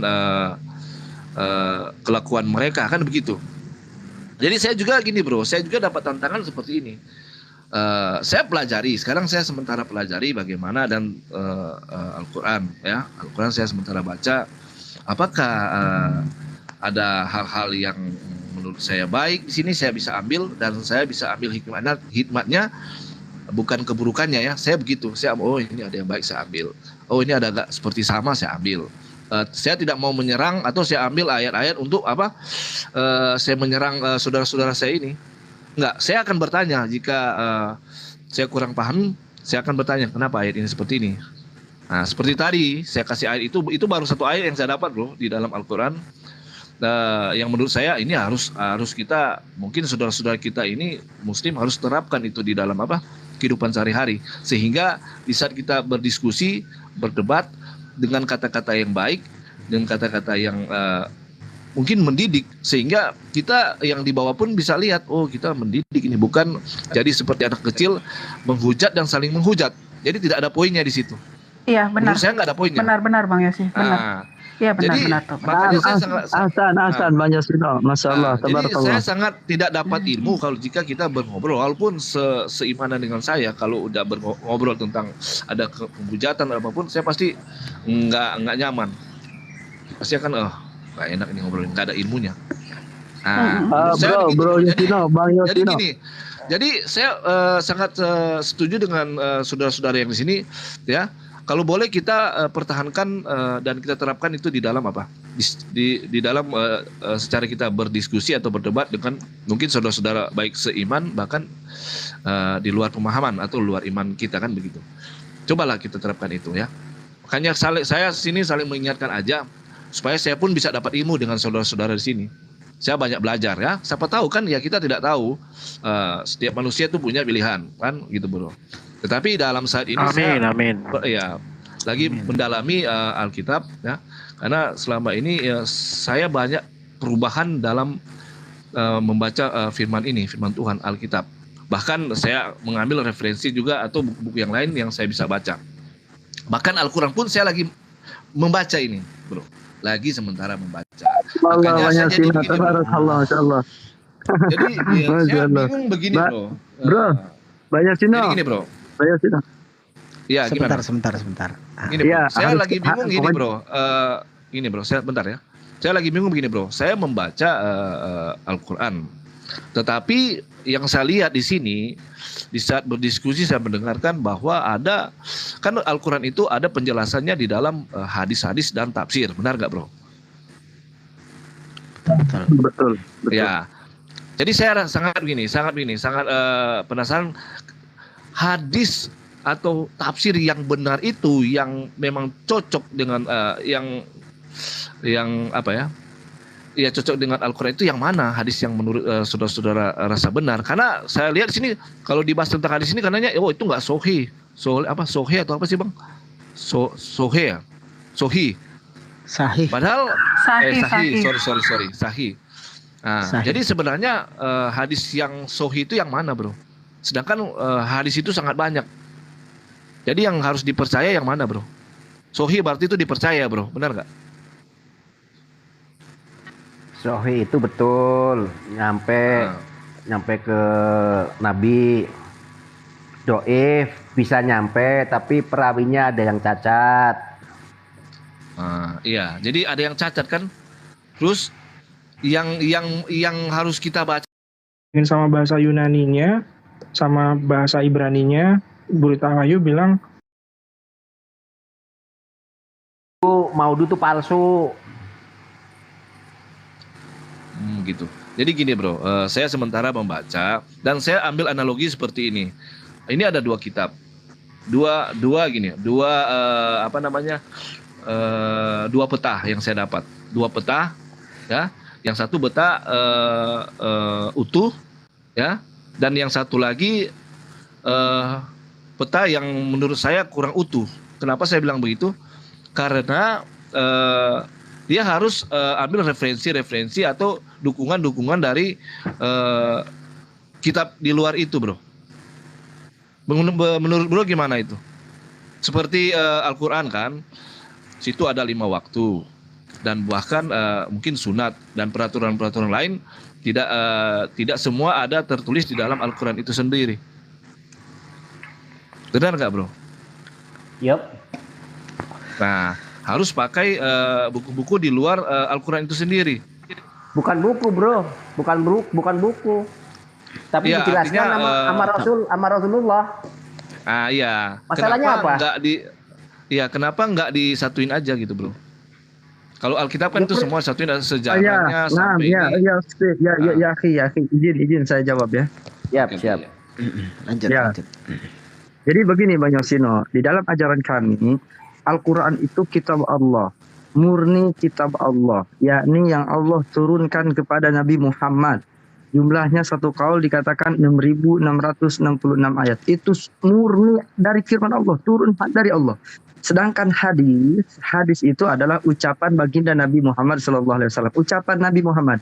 Yakni maksudnya adalah bisa saja ucapannya berbeda, redaksinya berbeda, tapi mempunyai makna tujuan sama dengan Al-Quran. Kurang lebih seperti itu yang pertama ya. Yang pertama bahwa hadis Nabi Muhammad itu redaksinya berbeda, tapi maknanya, tujuannya sama dengan Al-Quran. Makanya di Al-Quran itu ada yang perlu ditafsirkan dengan hadis Nabi Muhammad, ada yang perlu ditafsirkan dengan hadis-hadis Nabi. Dan tidak hanya itu, di Islam ini ada istilah dhaif, sahih. Ya betul. Kenapa? Karena justru kami menjaga kesahihan, menjaga kebenaran itu. Andaikan tidak ada sahih dhaif, nanti orang manusia akan semena-mena membuat mengotak-atik Al-Quran. Coba kitab yang turun dari Allah Subhanahu wa taala seharusnya menetap. Makhluk tidak ada hak untuk merubah-rubah itu. Tidak ada hak sama sekali. Yang diturunkan dari Allah Subhanahu wa taala, dari Tuhan kami, bagi makhluk tidak ada hak untuk mengubahnya. Maka karena tidak ada hak untuk mengubah itu, Al-Quran akan tetap utuh selama-lamanya sampai hari kiamat. Sedangkan hadis Nabi Muhammad SAW itu terucap dari lisannya Nabi Muhammad SAW. Bisa jadi lafadznya berbeda, tapi tujuan dan maknanya sama. Maka kita tetap ittiba, kita tetap mengikuti hadis Nabi Muhammad SAW, terutama yang sahih tadi yang kata Bang Yosino katakan. Kenapa kok sahih ada doib? Kenapa sahih ada doib? Kenapa nggak disatukan saja? Tidak ada hak. Kenapa mesti disatukan? Justru kalam Allah murni mau disatukan dengan kalam manusia? Itu tidak. Kalam manusia tetap kalam manusia, kalam Allah, firman Allah yang disucikan. Yang disucikan tidak boleh bercampur-campur dengan kalam manusia. Kami menjaga itu. Islam menjaga itu semua. Kemudian ada butuh penafsiran, ulama-ulama tafsir ya, mentafsirkan Al-Quran. Mereka sama mentafsirkan Al-Quran karena di dalam Al-Quran bagi kalangan orang awam, kapan-kapan Bang Yosino ngobrol sama orang Arab. Kebetulan saya jurusan sekolah, saya jurusannya Lughah, bahasa Arab. Kemudian saya banyak juga teman-teman di Arab, teman-teman di Mesir, di Palestina, kemudian teman-teman yang ada di Yaman. Nah, mereka itu semua tidak akan paham makna hakiki yang ada di dalam Al-Quran tanpa mempelajari Al-Quran, tanpa belajar juga. Sebab bahasa mereka bahasanya doang sama, lapat-lapatnya, huruf-hurufnya sama. Tapi kalam yang ada di dalam Al-Quran, mereka semua saya ngobrol, mengakui bahwa ini, Al-Quran ini bukan kalam kami orang Arab. Bukan kalam bahasa kami yang kami gunakan di dalam bahasa sehari-hari kami bahasa Arab. Al-Quran itu jelas. Itu bukan kalam manusia, tapi itu kalam Allah Subhanahu wa taala. Dan kami berpegang teguh untuk menjaga kesucian Al-Qur'an, dan insya Allah sampai hari kiamat pun, sampai kapanpun Al-Qur'an tidak akan berubah. Mau orang Sunda, mau orang Jawa, mau orang Betawi, mau orang Indonesia, mau bukan orang Indonesia, mau orang luar negeri, mau orang Mesir, orang manapun Al-Qur'annya tetap sama. Kami tidak akan merubah sama sekali Al-Qur'an. Hanya saja kalau untuk penafsiran-penafsiran itu mempunyai makna dan tujuan sama. Hanya lapan-lapan yang berbeda. Seperti itu Bang Yosino ya. Jadi gini bro, saya rasa saya pernah baca begini bro. Gini Bang Yosi sebentar. Bang Yosi sebentar.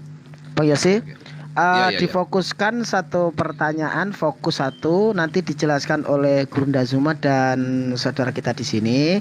Nanti setelah itu ambil titik satu lagi poin supaya apa ya? Nggak TikTok bergantian berbicara, sehingga fokus gitu penjelasannya. Biar Gurunda Zuma menjelaskan tambahannya, silakan Gurunda Zuma. Udah jelas kok tadi yang dikatakan bro tadi, saya udah ngerti. Sudah. Jadi gini bro, di dalam yang saya pernah baca di gini loh, katanya seperti ini. Tuhan itu memudahkan manusia untuk mengenal Dia. Benar nggak seperti itu bro? Ada tertulis. Jadi dia memudahkan. Tetapi sekarang ini banyak orang yang saya rasa nggak mudah bro. Karena saya juga nih, saya juga merasa nggak mudah. Kenapa? Kenapa kita belajar agama itu harus sedangkan Tuhan itu memudahkan ya. Tuhan itu Maha Kuasa, Dia menciptakan berbagai-bagai manusia, bahasa, suku dan lain-lain, berbeda-beda. Kalau Tuhan memudahkan, berarti kita membaca Al-Quran atau kitab teks Indonesia itu Tuhan sudah mudahkan. Tetapi banyak yang bilang, oh kamu tidak boleh seperti itu, harus baca Arabnya supaya lebih sohi lagi. Kalau bahasa Indonesia itu terjemahan aja, belum begitu sempurna. Menurut bro kayak gimana itu? Dengan Tuhan memudahkan. Ustaz Zuma, ajib Ustaz Zuma, tafadhol. Gurunda Zuma kayaknya masih lagi zuhur. Silakan saudara yang lain untuk memberikan ini. Mungkin ada Bang Nelvos mau memberikan pencerahan untuk Bang Yosi. Silakan Bang Nelvos. Tafadhol, masyaallah, tafadhol. Ya izin Tuan Guru ya. Jadi begini sebenarnya. Yang disinggung oleh Bang Yosino tentu itu merujuk kepada apa yang telah Allah firmankan mungkin di dalam surah Az-Zukhruf atau surah Yusuf, bahwa sungguhnya kami menurunkan Al-Quran ini dengan menggunakan bahasa Arab supaya kalian mudah memahaminya. Kan begitu. Lantas timbul pertanyaan, tadi Bang Yosino mengatakan bahwa ternyata kalau kita membaca Al-Quran hanya membaca terjemahannya saja itu tidak cukup. Harus membaca atau mungkin harus merujuk kepada kaidah-kaidah ilmu Arabik atau lughatul Arabia. Kan begitu ya? Kaidah-kaidah ilmu bahasa Arab dalam hukum lingual. Itu adalah fakta yang tidak bisa terbantahkan lagi. Memang benar Allah turunkan Al-Quran ini dengan menggunakan bahasa Arab agar kalian mudah memahaminya. Apa maksudnya? Ini kita bicara fakta. Faktanya adalah kalau kita sekarang ya melihat ya jujur, dan memang pada saat kita bicara soal fakta yang terjadi, jumlah kosakata bahasa Arab itu sebanyak 12,3 juta kosakata. Artinya apa? Artinya bahasa Arab mengakomodir segala sesuatu yang diistilahkan. Di situ luar biasanya bahasa Arab. Dan bahasa Arab ini adalah bahasa yang paling kompleks sedunia. Dia paling lengkap dan itu tidak terbantahkan.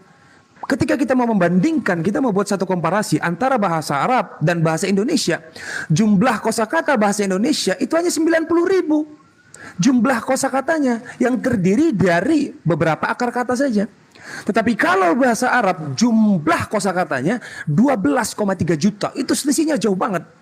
Yang terdiri dari ratusan ribu akar kata. Maka Allah turunkan Al-Quran ini dengan bahasa Arab supaya kalian mudah memahaminya. Karena bahasa Arab mengakomodir segala sesuatu yang diistilahkan dia. Maka kalau diterjemahkan dalam bahasa Indonesia ada tanda kurung, ada tanda lain, ada tanda lain.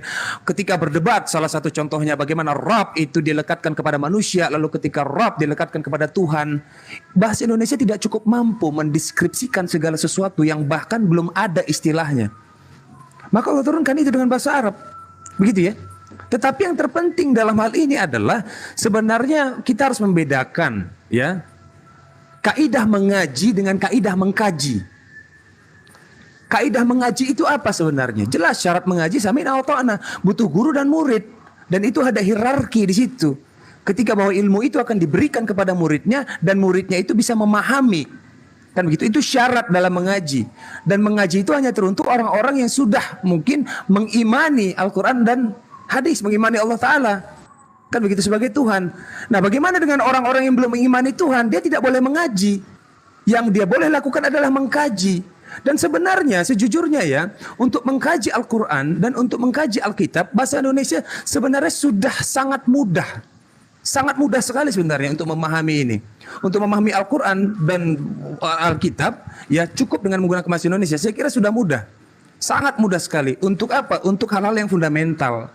Apa itu hal-hal yang fundamental? Ketika kita bicara soal apakah Tuhan itu memang betul-betul ada atau tidak, ya. Lalu kemudian siapakah itu baginda Nabi Muhammad SAW? Siapakah itu utusan? Siapakah itu Yesus? Siapakah itu murid-murid Yesus? Siapakah itu jemaat? Siapakah kita ini? Kan begitu ya. Sederhana sekali sebenarnya hal ini. Namun kemudian kenapa seolah-olah Al-Quran itu ketika dibaca kita kesulitan? Hanya gara-gara ada lafaz Arabik? Ya jelas kita akan kerumitan pada saat kita masuk kepada hal yang sifatnya lebih tepatnya mengaji. Nah, mengaji itu kompleks. Bahasa Arab itu, waduh, itu ada nahwu, ada sarf, ada balaghah, ada macam-macam lagi syarat-syarat di situ. Kan begitu. Tetapi untuk hal-hal yang sederhana, Allah sudah jelas. Misalnya contohnya di dalam surah Al-Baqarah 118. Dan orang-orang yang tidak mengetahui berkata, mengapa Allah tidak langsung berbicara dengan kami? Itu contoh sederhana ya. Dan orang-orang yang tidak mengetahui berkata, mengapa Allah tidak langsung berbicara dengan kami atau datang tanda-tanda kekuasaannya kepada kami? Demikianlah pula orang-orang yang sebelum mereka telah mengatakan seperti ucapan mereka itu, hati mereka serupa. Sesungguhnya kami telah menjelaskan tanda-tanda kekuasaan kami kepada kaum yang yakin, kepada kaum yang berfikir, kepada kaum yang memahami. Sederhana sekali. Kan begitu. Nah, jadi kesimpulannya adalah kalau tadi Bang Yosi bertanya bahwa apakah Al-Quran ini yang terdiri dari lafaz dan pelafalan Arabik sangat sulit untuk dimengerti, sedangkan Allah berkata kami menurunkan Al-Quran dalam bahasa Arab supaya kalian mudah memahaminya. Harus dicatat, memahami itu adalah bahwa bahasa Arab mengakomodir segala sesuatu yang diistilahkan, yang bahkan dalam bahasa-bahasa lain belum ada istilahnya. Lalu kemudian Arab sudah punya istilah itu. Ya, silakan yang lain. Masya Allah. Silakan. Allah, tabarakallah, jazakallah ya. Atau Bang Ako atau Bang Ako masih ada pertanyaan, atau Bang Yosi masih ada pertanyaan lagi? Silakan. Yang penting bergantian kan lebih santuy, lebih santai. Iya, oke. Makasih Bro Nevos. Jadi gini, yang saya tangkap gini loh. Kebanyakan saya dapat bahwa sepertinya gini loh, sepertinya kita tidak dimudahkan. Menurut saya, karena apa? Banyak orang yang tidak memahami dan tidak mengerti bahasa itu, bro. Lah, sedangkan referensinya harus bahasa Arab kan begitu. Kalau kita pakai bahasa Indonesia, dikatakan seperti bro-bro tadi yang lain bilang begini, oh itu belum begitu sempurna, harus pakai Arab. Dan selalu saya dengar, dalam khotbah atau ceramah selalu banyak yang memakai bahasa Arab, dan orang-orang pada waktu itu tidak mengerti, banyak yang tidak mengerti, bro. Pas saya tanya, ini teman saya sendiri, bro, dia pakai bahasa Arab. Saya tanya tentang waktu itu, ini terjadi benaran, bro. Kita di satu tempat makan yang di samping itu gelap. Tiba-tiba dia melihat makhluk, kalau dibilang makhluk halus atau setan ya, pocong dan juga kuntilanak. Ini nyata bro terjadi. Terus dia menyebut kata-kata yang dia pelajari selama ini. Ini teman saya bro, udah lama. Dia nyebut pakai bahasa Arab lah, yang mungkin mohon maaf saya kurang mengerti karena ya bukan bahasa saya kan itu. Mungkin dia yang belajar yang mengerti. Setelah dia katakan itu, dia bilang astagfirullah apa semua lah saya nggak ngerti. Terus saya nanya sama dia, bro, tadi kamu enggak, ini saya tanya sebelum saya tanya. Tapi dia pakai kata itu, iblis itu atau setan itu yang dia itu nggak lari, hanya di situ terus. Setelah saya bilang begini bro, coba ini saya yang bilang, ini yang saya sebut ya. Coba saya yang bilang, saya bilang begini bro, ini nyata bro. Dalam nama Yesus, lari kau, keluar kau dari sini. Terus apa kata dia, bro? Setannya lari, udah nggak ada lagi. Itu loh, ini kesaksian saya bro. Ya, habis itu saya tanya sama dia, mungkin apa yang dia katakan itu salah atau dia nggak mengerti. Saya tanya ke dia, bro, yang Anda katakan tadi itu apa? Kenapa sampai setannya nggak lari? Kan gitu. Oh, ini sudah diajarin sama guru dia bahwa kalau ada setan atau apapun itu usir aja dengan penyebutan seperti yang dia bilang katakan tadi itu. Saya nggak ngerti apa dia katakan.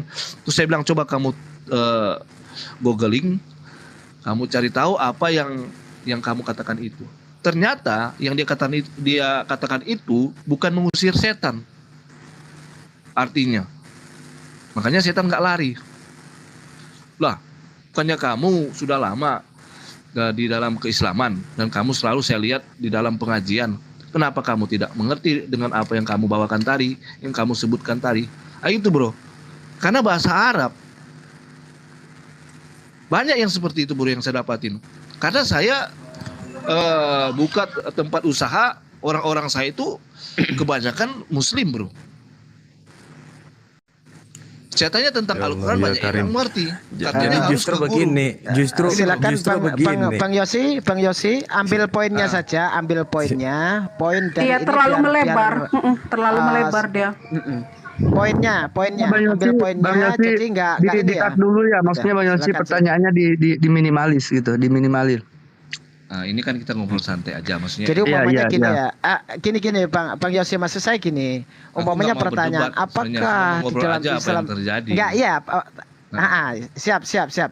Maksudnya begini, apakah di dalam Islam diajarkan seperti ini, di dalam Kristen seperti ini? Mungkin kalau dalam Kristen mengusir setan dengan ini, apakah di dalam Islam ada hal seperti ini? Jadi Iya, itu maksud komunikasinya saya, bro. nyambung, tidak melebar gitu. Jadi itu maksud Jadi saya, gini makanya ya. saya luruskan teman saya ini. Coba mungkin kamu salah baca. Oh bro. iya. Ini saya lurusin teman saya ini, saya nggak mau menjas dia. Maksud saya begini, biar kita dijelaskan oleh guru-guru kita di sini bahasa Arab dengan bahasa Ya. Al-Qur'an ini bedanya apa? Karena bahasa Arab itu bahasa sehari-hari dan bahasa Al-Qur'an ini adalah bahasa wahyu. Ini sangat berbeda ya pemaknaannya, pemakaiannya, dan yang jelas untuk mempelajari itu latar belakang keilmuannya juga berbeda. Gitu. Silakan guru-guru kita untuk menjelaskan tentang Oke, bahasa silakan. Arab dan bahasa Al-Qur'an ini. Mungkin salah satunya itu usir setan itu bro. Mungkin dia salah ngomong kali ya. Makanya saya ingin meluruskan Ustaz dia. Neflas, Gitu. Ustaz Neflas, ajib. Oh, jawab. Oke, silakan Bang Nefas. Ustaz, tafadhol Ustaz. Kalau dalam wilayah itu perbedaan antara bahasa Quran dengan bahasa Arab, wah itu sudah kajian yang perlu dengan kehati-hatian itu. Silakan Ustaz.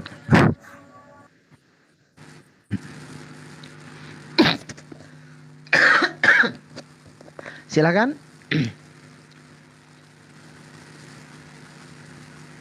Neflas, Silakan Bang Ham. saya lagi makan dulu nih, lagi makan. Enak Bang Zuma, Ustaz Zuma. Coba ajib. Silakan Guru Zuma kalau mungkin sudah selesai melaksanakan ibadah sholat zuhur. Kalau enggak Bang Irfan, Saya mungkin sedikit boleh. Bang Zuma Saya mungkin sudah sedikit boleh. Oh, silakan Bang Imanas. Silakan. Ya, jadi Silakan Bang Imanas. tadi kan cuman kalau lagi kita baca terjemahannya, jangan terjemahannya aja dong, baca Arabnya. Yang dimaksud di sini, karena itu tadi seperti Neflos bilang, bahasa kita itu belum bisa menerjemahkan apa yang kata per kata dari yang dimaksud itu. Makanya ketika terjemahannya seperti itu sudah paling mendekati. Nah, ketika dibacakan dengan teks orisinilnya bisa diketahui bahwa ini yang dimaksud ini. Begitu. Jadi kalau tentang tadi masalah doa kan tidak semuanya terkabul. Untuk mengusir setan juga begitu. Mungkin dari saya segitu aja sih. Lanjut, Win. Betul. Saya kira begini ya. Saya kira kalau peristiwa yang tadi, bahwa kejadian itu tidak bisa menjadi alasan yang tidak bisa dijadikan alasan ya untuk menentukan apakah itu benar atau tidak gitu ya. Apakah Islam itu benar atau tidak, atau Kristen benar atau tidak seperti itu juga. Kalau kita mau hal yang lebih ekstrim lagi, itu seluruh Jogja itu kalau mengusir setan pakai nama Roro Kidul ya, pakai nama Nyai itu Ibu Ratu Kidul, itu pergi semua setannya, lari semua itu. Itu kalau di Jogja pakai nama Ratu Kidul lari semua. Jadi betul bro, karena gini bro Nevlos, benar itu. Karena gini bro, di dalam betul itu, karena di dalam Alkitab pun ada seperti itu bro. Setan mengusir setan. Setan yang tingkatnya lebih rendah, yang lebih tinggi mengusir dia lari. Udah aneh-aneh membahas setan. Iya, tapi jadi kalau itu ada. Jin yang datang itu lebih kuat. Makanya jenderal. ya, maka begini, bahwa ada salah satu bentuk bukti tingkatan sastra di dalam Al-Qur'anul Karim itu sangat tinggi, bahkan melampaui sastra Arab. Ya, bahkan mungkin proto Arab yang terdahulu itu mungkin dilampaui. Saya pernah mengutip salah satu perkataan Dr. Zakir Naik, perbedaan antara kun fayakun dengan kun fakana. Seharusnya jadi, maka jadilah. Kalau dalam bahasa Arab sebenarnya itu adalah kun fakana. Tetapi kenapa kun fayakun? Ternyata dia past, now and future. Jadi masa lalu, bahwa Allah menjadikan segala sesuatu, baik itu masa lalu, masa kini dan masa mendatang. Lalu bagaimana dengan ayat mutasyabbih begitu? Bahkan bangsa Arab sendiri tidak tahu artinya. Tidak tahu artinya, walaupun pelafalan dan pelafasannya sama begitu, menggunakan gramatikal Arabik. Tetapi mereka tidak tahu artinya begitu. Nah, di situ ada kemudian rahasia-rahasia Allah Ta'ala. Jikalau memang tidak ada ayat mutasyabbih ini, seandainya tidak ada, maka mungkin barangkali kalau kita bicara soal kemungkinan, orang akan menganggap ini memang buatan manusia ini. Bisa jadi seperti itu. Tetapi bagaimana mungkin orang yang tidak pandai baca dan tidak pandai menulis bisa memasukkan ayat-ayat mutasyabbih itu? Begitu. Dan mungkin kalau kajian lebih mendalam lagi, ternyata ada juga secara maknawiyah ayat-ayat mutasyabbih itu berupa apa? Begitu ya. Itu salah satu contoh. Tetapi lagi dan lagi saya tekankan bahwa mudah memahami dalam urusan apa dulu. Kalau dalam urusan membaca atau mungkin melafalkan lafaz Arabik, itu memang gak gampang dong melafalkannya. Tetapi yang dimaksud dengan mudah memahaminya, karena bahasa Arab, sekali lagi saya tekankan, bahasa Arab mengakomodir segala sesuatu yang diistilahkan. Saya kasih contoh, saya kasih bukti, saya tantang semua orang-orang yang ada di sini. Kalau mampu menjawab pertanyaan saya dengan bahasa Indonesia, saya potong kepala saya. Perhatikan ini, saya berani takabur. Kalau naik ke atas, turun ke bawah, masuk ke dalam, keluar kemana? Keluar kemana? Naik ke atas, turun ke bawah, masuk ke dalam, keluar kemana? Itu bentuk bukti keterbatasan bahasa Indonesia. Anak gak bisa jawab. Anak kagak bisa jawab, Ustaz. Masya Allah. Itu bentuk bukti bahwa bahasa Indonesia. Anak kagak bisa jawab. Anak gak mau antum potong. Ya, enggak, itu bentuk bukti bahwa bahasa Indonesia tidak cukup mampu mendeskripsikan segala sesuatu. Tidak cukup mampu bahasa Indonesia. Kan begitu. Maka harus banyak instrumen-instrumen yang dilibatkan. Contoh mungkin bahkan kalimat atau kata pendek dari yang tertulis dalam bahasa Arab itu dijabarkan dengan bahasa Indonesia yang begitu panjang. Itu gunanya hadis. Itu gunanya hadis. Ini kalau mau dijabarkan secara utuh firman-firman Allah ini, mungkin ini tebalnya tidak mungkin seperti ini, beratnya nggak mungkin 2 sampai 3 kilo. Ini beratnya 1 ton ini, bisa jadi 1 ton ini. Kan begitu. Maka Rasulullah jelaskan itu, dan penjelasan itu tertuang di dalam hadis. Hadis yang sahih tentunya, yang kuat ya. Ya memang bisa dipertanggungjawabkan, sanadnya, sandarannya ada. Kan begitu. Nah, itu fungsinya hadis sebenarnya. Nah, silakan yang lain. Tabarakallah. Kan kalau Saya rasa udah terjawab ya Bang Yosi. Jadi yang tadi itu tidak bisa kita jadikan acuan. Karena jangankan bahasa Arab, bahasa kita aja kan buktinya gitu ya. Jadi intinya kita sama-sama belajar. Intinya supaya tidak manjur, supaya tidak apa namanya tadi, jadi omongannya kurang manjur itu tadi, intinya kita harus memahami dulu. Jadi jangan sampai salah baca, ngusir setan pakai ayat apa gitu kan nggak ini, nyusir setan pakai roban atina dunya gitu kan, itu nggak logis gitu secara akal juga, secara pemahaman, secara makna. Makanya fungsinya kita harus belajar juga itu, paham ya, orang kita terutama orang Islam sendiri harus mempelajari keislamannya. Itu di situ Bang Yosi, saya rasa itu cukup ya Bang Yosi ya. Mungkin kasih yang lain kali ya. Oke, mungkin begini ya sebentar Bang Yosino, sebentar. Akan begini ya. Kalau di dalam Islam itu sebenarnya tidak ada kata-kata seperti yang Bang Yosino untuk mengusir setan. Tidak ada ayat-ayat Al-Quran yang memang dikhususkan gitu. Yang ada itu kami sebagai manusia ini memohon kepada Allah untuk diberi perlindungan. Diberi perlindungan atas godaan-godaan setan, atas kejahatan-kejahatan yang akan mendekat kepada kita. Nah, kalau mengusir seperti mengusir itu kayaknya apa ya? Karena di dalam Al-Quran itu banyaknya itu memohon. Contoh seperti ini ya. A'udzubillahi minasyaitonirrajim. Bismillahirrahmanirrahim. A'udzu biwajhilillahi karimi wa bikalimatillah, gitu kan? Bikalimatillah tammat lati la yujawizuhunna burun barung la fakhiru min syarri ma yanzilu minas sama.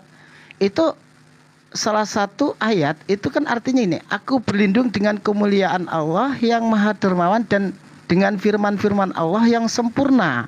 Jadi kami itu berlindung, memohon, berdoa seperti itu. Jadi kalau ada saudara teman sampean yang mungkin mengusir setan dengan ayat Allah, itu konteksnya itu berdoa kepada Allah, memohon. Nah, terkabul atau enggak itu semuanya atas kehendak Allah. Itu Bang Yosi.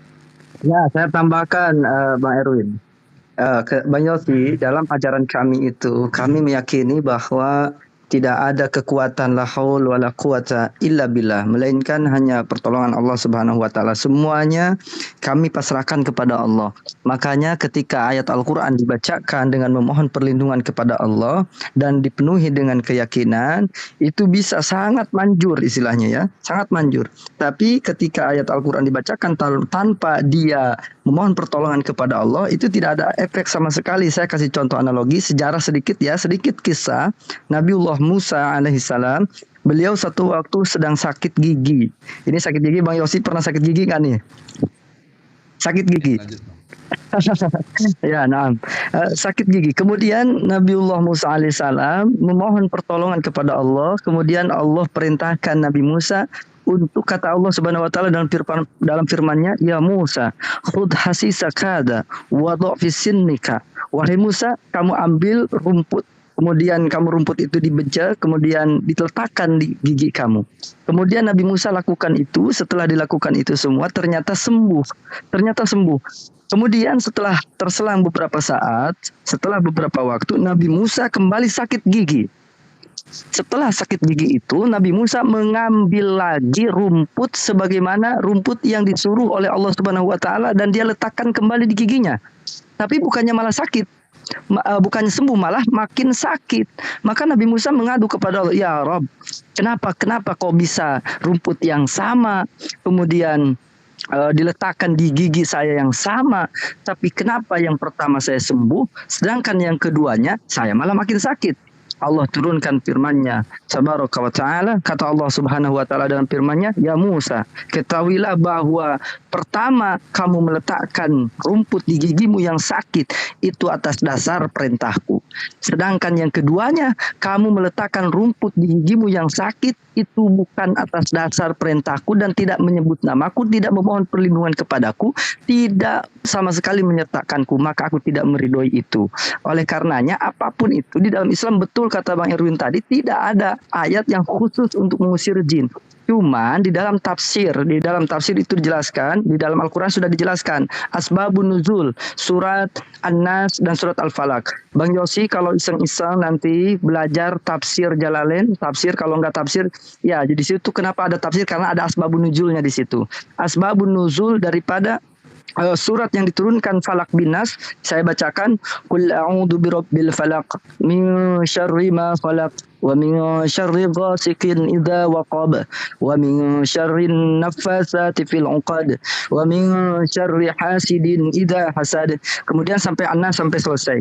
Asbab nuzulnya ayat ini diturunkan oleh Allah Subhanahu wa taala kepada baginda Nabi Muhammad seketika Rasulullah itu sedang sakit kena sihir.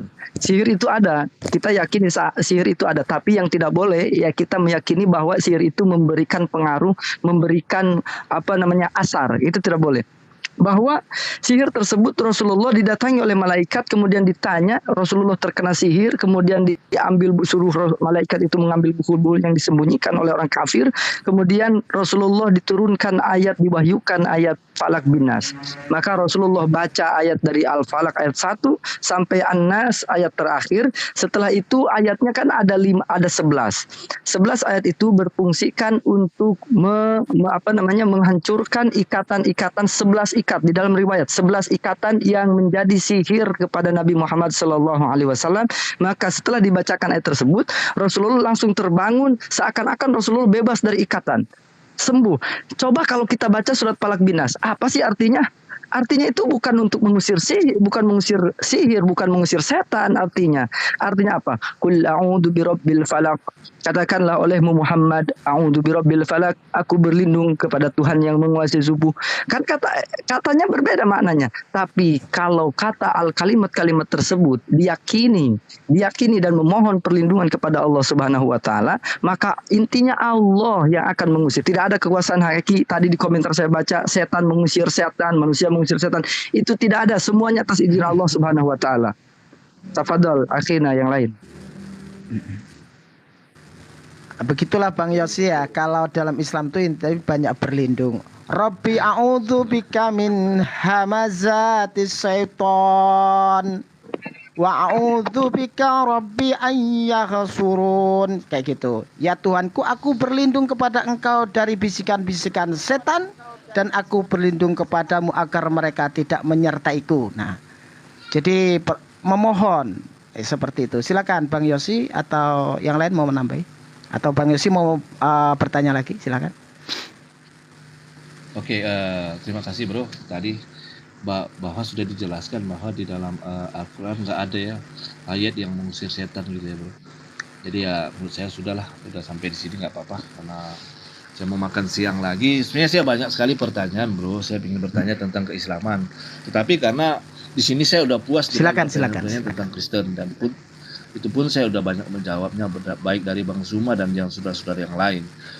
Bang Zuma aja kita udah 4 kali bertemu tentang Kristenan, tentang ketuhanan, semua itu saya udah bosan lah di situ, karena itu aja. Makanya saya pingin yang baru ini, artinya jangan sampai bosan Bang Yosino. Iya. Mungkin Allah yahdik Bang Yosino, Masya Allah yahdik insyaallah. Nah, jadi gini bro, saya kan bikin pelajaran, banyak lagi pelajaran yang harus saya belajar gitu. Makanya saya banyak bertanya bro, jadi mohon maaf kalau saya banyak bertanya. Saya bertanya pun sesuai dengan apa yang dikatakan saudara-saudara ini. Kayak tadi, sebenarnya saya ingin bertanya lagi, kayak bro tadi bilang di dalam hadis ya kalau nggak salah, bahwa Muhammad itu pernah diracun, bukan, pernah disihir, dan sihir itu kena kepada Muhammad. Benar nggak bro yang tadi bro bawakan tadi? Bro siapa tadi? Irfan kali ya? Bang Irfan Burhanut. Ya. Betul itu, betul. Itu terdapat di hadis ya benar kan? Nah, itu juga jadi apa ya? Jadi pertanyaan buat saya sebenarnya. Nah, ya sedangkan ya kalau di dalam kekristenan tidak ada yang rasul atau nabi yang kena pelet atau racun mati. Nah, saya jadi pertanyaan kenapa Nabi Muhammad bisa kena santet gitu loh. Ya, tayyib Bang Yosi. Naam. Ahsan. Pertanyaannya Masya Allah, tabarakallah. Allah yahdik, Masya Allah. Jadi begini Bang Yosi, di dalam ajaran kami ada seorang utusan, ada Rasul. Rasul itu kan, utusan itu kan sebagai acuan kita yang menyampaikan risalah. Dan ia mencontohkan kepada kita. Baik gerak-gerik ucapannya, seorang Rasul pasti dicontoh sama pengikutnya. Mereka, Rasul-Rasul itu pasti kan jadi acuan. Jadi ittiba bagi kami ini, bagi umatnya. Nah, seandainya, contoh saya analogi, seandainya ya, Rasulullah Nabi Muhammad tidak terkena sihir. Seandainya Rasulullah tidak terkena sihir.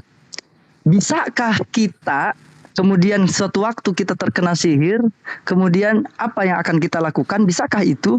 Tidak, tapi karena adanya Rasulullah SAW yang pernah terkena sihir, kemudian Rasulullah melakukan bacaan yang tadi dibaca, yang tadi disebutkan surat Falaq, Binas dan ayat-ayat yang lain, maka kita bisa mencontoh, oh Rasulullah juga seperti itu.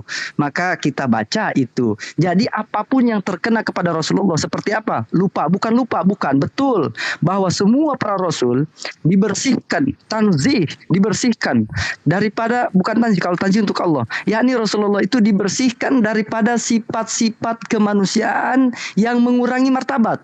Bukan sifat manusia, bukan. Tidak semuanya yang mengurangi martabat, seperti terkena sihir, seperti sakitnya yang membuat derajatnya turun. Itu dibersihkan para Rasul. Betul Kabar Yosi tadi ya, bahwa para Rasul itu nggak mungkin, mustahil Rasulullah itu seperti bohong, lupa dan sebagainya. Seandainya Nabi Muhammad lupa, itu bukan lupa sebenarnya. Dibikin lupa oleh Allah Subhanahu wa taala supaya sebagai contoh bagi kami. Contoh lagi, saya kasih contoh. Rasulullah Nabi Muhammad dulu pernah melakukan sholat 2 rakaat, tepatnya sholat zuhur. Bang Yosi mohon maaf, ini ada di ajaran kami itu ada sholat ya. Sholat zuhur itu 4 rakaat. Kemudian Rasulullah sholatnya cuma 2 rakaat. Setelah cuma 2 rakaat doang salam. Setelah itu ditanya sahabat, ya Rasulullah, aqasarta sholata am nasita ya Rasulullah. Wahai Rasulullah, apakah engkau mengqasar sholat? Apakah engkau lupa? Apa jawaban Nabi Muhammad? Kullu dzalika lam yakun. Semuanya itu tidak ada. Saya tidak mengqasar sholat dan saya tidak juga lupa. Kemudian Rasulullah melanjutkan sholatnya 2 rakaat, nambahin lagi.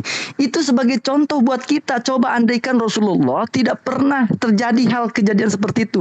Kita pas giliran sholat kemudian dohornya harusnya 4 rakaat, kita salam 2 rakaat, apa yang kita lakukan? Bisakah kita melakukannya? Tidak. Karena Rasulullah SAW melakukan hal tersebut, maka kita mencontoh di mana-mana. Sewaktu-waktu kita ini umatnya Nabi Muhammad lupa, karena kita itu makhluk al-insan, makhluk khotonisian, lupa mulu. Jangankan kita itu tiap hari berbuat salah, lupa dan lupa terus. Sewaktu-waktu kita lupa dalam sholat 2 rakaat zuhur misalkan, maka kita bisa mencontoh Nabi Muhammad, menambahkan 2 rakaat lagi. Maka kita melanjutkan menambahkan 2 rakaat tersebut. Jadi intinya Nabi Muhammad itu dihilangkan dari sifat-sifat yang tadi, yang buruk, yang mengurangi martabat kedudukan qadri Nabi Muhammad SAW. Itu dihilangkan, betul. Seandainya ada, tidak semua ya, tidak banyak. Seandainya ada, itu sebagai contoh buat kita. Itu mencontohkan, dan itu mencontohkannya bagi seorang nabi wajib karena nabi nanti diikuti oleh umatnya. Seperti itu Bang Yosi. Bisa dipahami ya, mudah-mudahan dapat diterima nih ya. Masya Allah. Mantap bro. Jadi coba kita panggil dulu Guru Dazuma. Sebentar Bang Yosi. Mantap. Oke. Sebentar Bang Yosi. Siapa tahu Guru Dazuma sudah bisa monitor. Ya Masya Allah. Maaf Zuma? tadi saya izin di typing tadi moga, saya sholat silakan. itu bilang gitu ya. Maaf. Moga-moga ditambahin untuk lebih jelasnya lagi. Ya, saya Mas tadi mendengarkan terkait dengan kenapa Al-Quran itu harus menggunakan bahasa Arab, kan gitu ya. Kalau terkait dengan pengusiran setan, Rasulullah Muhammad SAW itu kemudian kena sihir, saya rasa itu wajar, dia manusia biasa. Yang tidak wajar itu kalau Tuhan yang dicoba sama setan, kan gitu ya. Nah, terkait Betul, Nabi Ayub juga, ya, bagaimana kemudian beliau itu diuji oleh Allah dengan seperti itu. Jadi itu hal biasa terjadi. Nah, kemudian yang penting ini terkait dengan Al-Quran. Kenapa dia harus menggunakan bahasa Arab? Al-Quranul Karim menerangkan begini. Bismillahirrahmanirrahim. Walau nazzalnahu ala ba'dil a'jamin. Dan seandainya Al-Quran itu kami wahyukan kepada sebagian dari golongan yang bukan bangsa Arab atau bukan penutur bahasa Arab. Ini Allah mengatakan. Lalu apa yang diterangkan oleh Allah? Faqara'ahu alaihim ma kanu bihi mu'minin. Lalu dia membacakannya kepada mereka, orang-orang yang kufur ini, niscaya mereka tidak juga akan beriman kepadanya. Itu yang diterangkan oleh Al-Quran. Jadi Al-Quran itu merupakan sebuah hakikat, merupakan sebuah realitas metabahasa atau bahasa di atas bahasa. Sebelum Al-Quran diwahyukan dalam bahasa Arab, Al-Quran ini berada pada sebuah tingkatan hakikat, wujud. Yang pada tingkatan tersebut, akal manusia tidak akan sampai untuk mencapainya. Ini harus didudukkan perkara ini dulu. Lalu kemudian Allah mewahyukan Al-Quran dari tempat yang aslinya dan membuatnya dapat dipahami oleh manusia. Menggunakan kemudian redaksi bahasa Arab yang ada di dalam Al-Quran. Itu busana yang kemudian Allah gunakan, nobatkan kepada Al-Quran.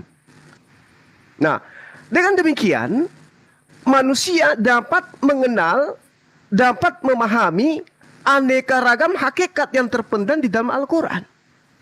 Oleh karena itulah kemudian inti pokok Al-Quran berada di atas format bahasa dan terkandung dalam sebuah bahasa khusus, yaitu bahasa Arab. Jadi ketika umat Islam itu ditanya, kenapa Al-Quran itu diwahyukan dengan bahasa Arab? Maka hal ini salah satu jawabannya adalah terpisah dari tipologi esensial bahasa Arab, di mana bahasa ini merupakan bahasa yang memiliki memiliki struktur, ya, memiliki struktur dan juga memiliki posisi berada di puncak kefasihan dan retorika di antara bahasa-bahasa yang ada di dunia. Rasulullah Muhammad SAW itu diutus kepada kaum yang berbicara dengan menggunakan bahasa yang ada di dunia ini. Bahasa di mana kemudian kita tahu itu adalah bahasa Arab.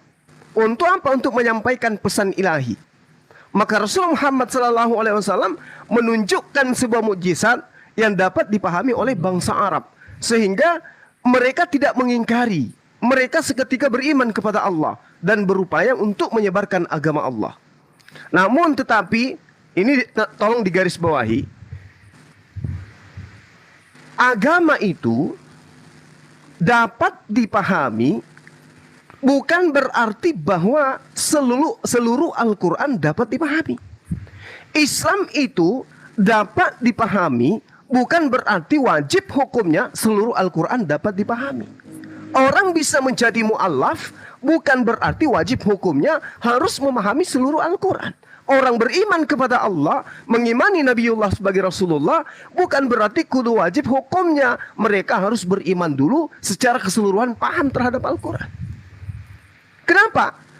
Karena Al-Quran itu seluruh hakikatnya itu tidak mampu kemudian dipahami oleh seluruh umat manusia. Kenapa? Karena hakikatnya tidak terbatas. Melainkan hanya makna yang dapat dipahamkan menggunakan bahasa dan memahami secara global dari sebagian hakikatnya itu. Makanya ketika saudara bertanya kepada orang yang mendengarkan khutbah Jumat, lalu kemudian mereka mendengarkan atau ceramah-ceramah atau kajian-kajian menggunakan bahasa Arab, bahasa Al-Quran, kemudian mereka tidak mengerti, kemudian kita tanya, kenapa? Apa artinya? Apakah kamu memahami? Orang kemudian mengatakan, saya tidak ngerti. Apakah kemudian imannya gugur? Tidak. Tapi kewajibannya kemudian adalah mengkaji, mentadabburi Al-Quran itu sendiri. Nah, ketika kita mengetahui masyarakat jahiliyah, pra pengutusan Nabi Muhammad SAW, mereka hidup dalam kondisi yang sangat mengenaskan. Atas dasar inilah kemudian Allah Subhanahu wa taala mengutus baginda Rasulullah Muhammad SAW di kalangan bangsa Arab.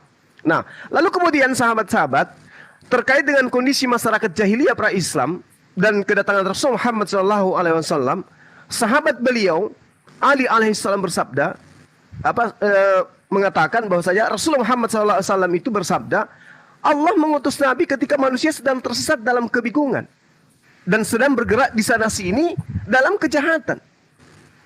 Nah, inilah yang kemudian Allah datangkan Al-Quran Karim ini untuk supaya mengeluarkan manusia itu dalam kebingungan, mencari Tuhan bingung, kemudian beribadahnya adat istiadat nenek moyang mereka bingung. Oleh karena itulah Al-Quran datang. Dalam kondisi seperti ini kemudian, ya, yang menjadi penyebab diutusnya Rasulullah Muhammad SAW itu di kalangan Arab, itulah menyebabkan Al-Quran itu harus disampaikan dalam bahasa Arab, bukan dengan bahasa lain. Kenapa terjadi demikian? Satu hal yang perlu dipahami, karena bahasa Arab itu memiliki struktur bahasa yang komplit, ya, mencakup hampir semua bahasa yang dijadikan sebagai alat komunikasi di atas muka bumi ini. Contoh misalnya bahasa kita Indonesia, itu tidak mampu kemudian untuk menganulir murni bahasa Indonesia untuk dijadikan sebagai komunikasi. Makanya dalam bahasa Indonesia itu banyak bahasa Arab yang ada di dalamnya diserap. Itu yang perlu dipahami. Lalu kemudian kenapa harus bahasa Arab? Pertama, orang-orang Arab itu adalah orang yang memiliki fanatisme tinggi terhadap bahasa. Mereka memiliki cara, memiliki metode, memiliki ajaran, sehingga mereka tidak bisa dipisahkan dari bahasa dan kebudayaan mereka. Bahkan hingga pada masa ini, sampai sekarang ini, secara global kita lihat mereka kemudian tidak bisa dilepaskan dari jubah tradisional mereka, termasuk dalam bahasa mereka. Itu satu. Kedua, orang-orang Arab Hijaz tidak hanya mampu kemudian melepaskan bahasa ibu mereka, mereka tidak mampu melepaskan itu. Mereka ini kemudian sepanjang sejarah tidak bisa meninggalkan apapun yang termaktub di dalam bahasa mereka. Tidak sama seperti bahasa Ibrani, ya, bahasa Aramaik. Itu biasa ditinggal oleh kaumnya. Kalau bahasa Arab itu tidak pernah mereka tinggalkan.